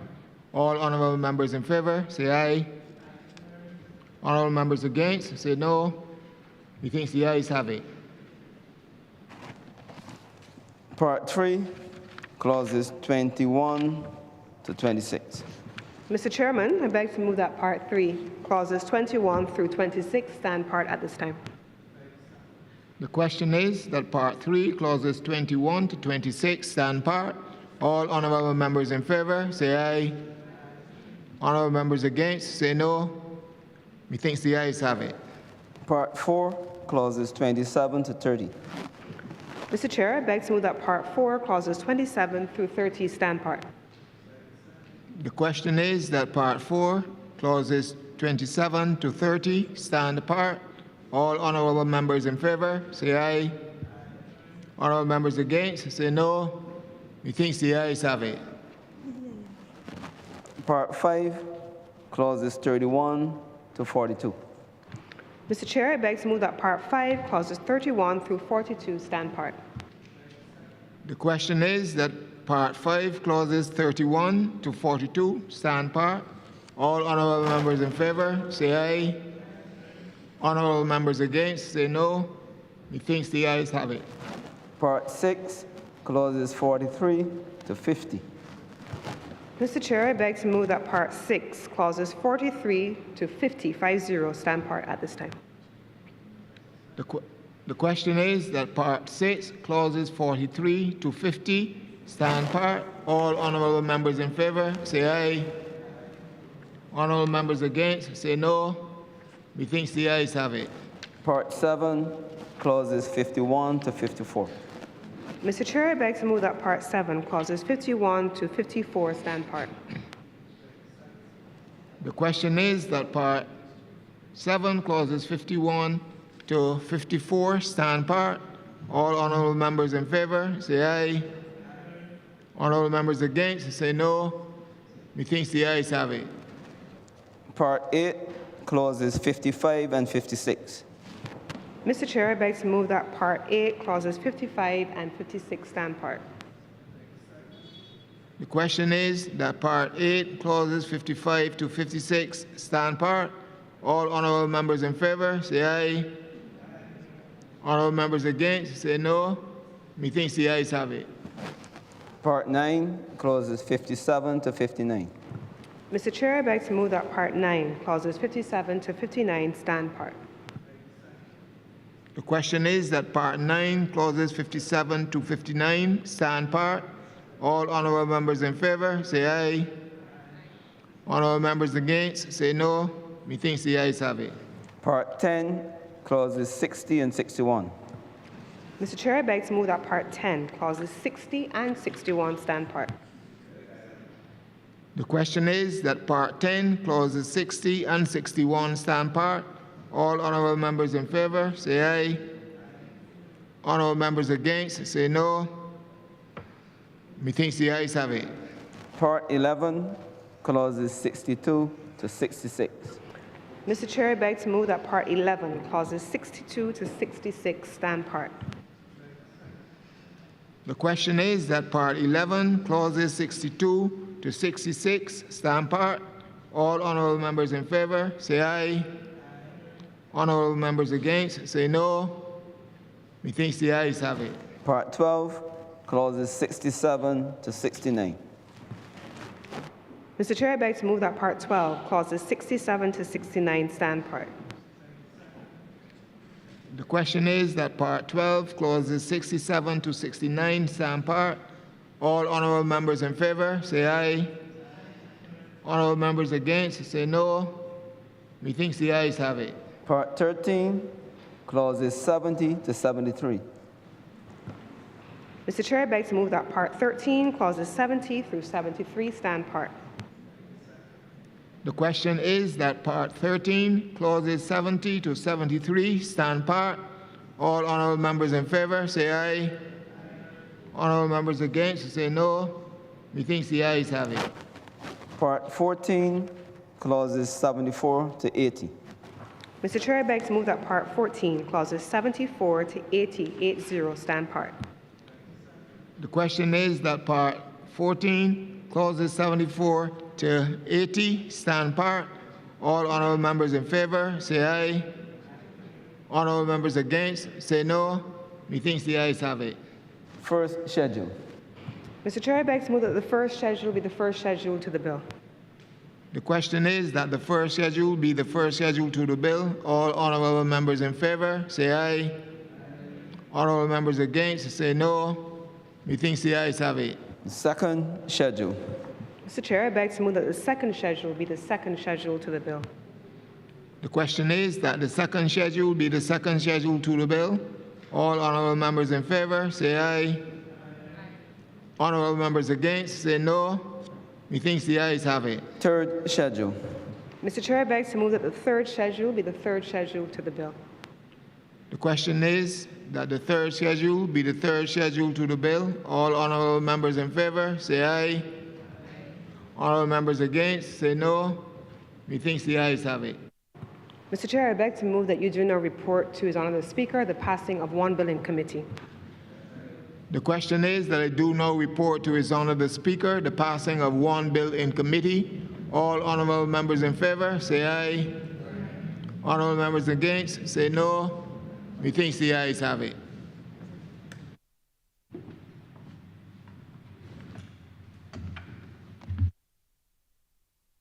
The chairman of committees is reporting the passing of one bill in committee. Honourable Minister. Mr. Speaker, I beg to move that this bill be read a third time. The question is that this bill be read a third time. All those honourable members in favour, please say aye. Those against, please say no. Methinks the ayes have it. Mr. Speaker, I beg to move that this bill do not pass and be cited as the Barbados Medical Products Act 2026. The question is that this bill be passed and so cited. All those honourable members in favour, please say aye. Those against, please say no. Methinks the ayes have it. This bill is passed and so cited.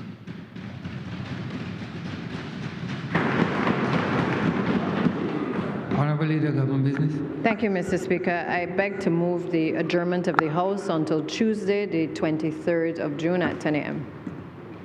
The question is that this honourable chamber be adjourned until Tuesday, the 23rd of June, 2026 at 10 a.m. in the forenoon. All those honourable members in favour, please say aye. Those against, please say no. Methinks the ayes have it. This honourable chamber stands adjourned until Tuesday, the 23rd day of June, 2026 at 10 a.m. in the forenoon.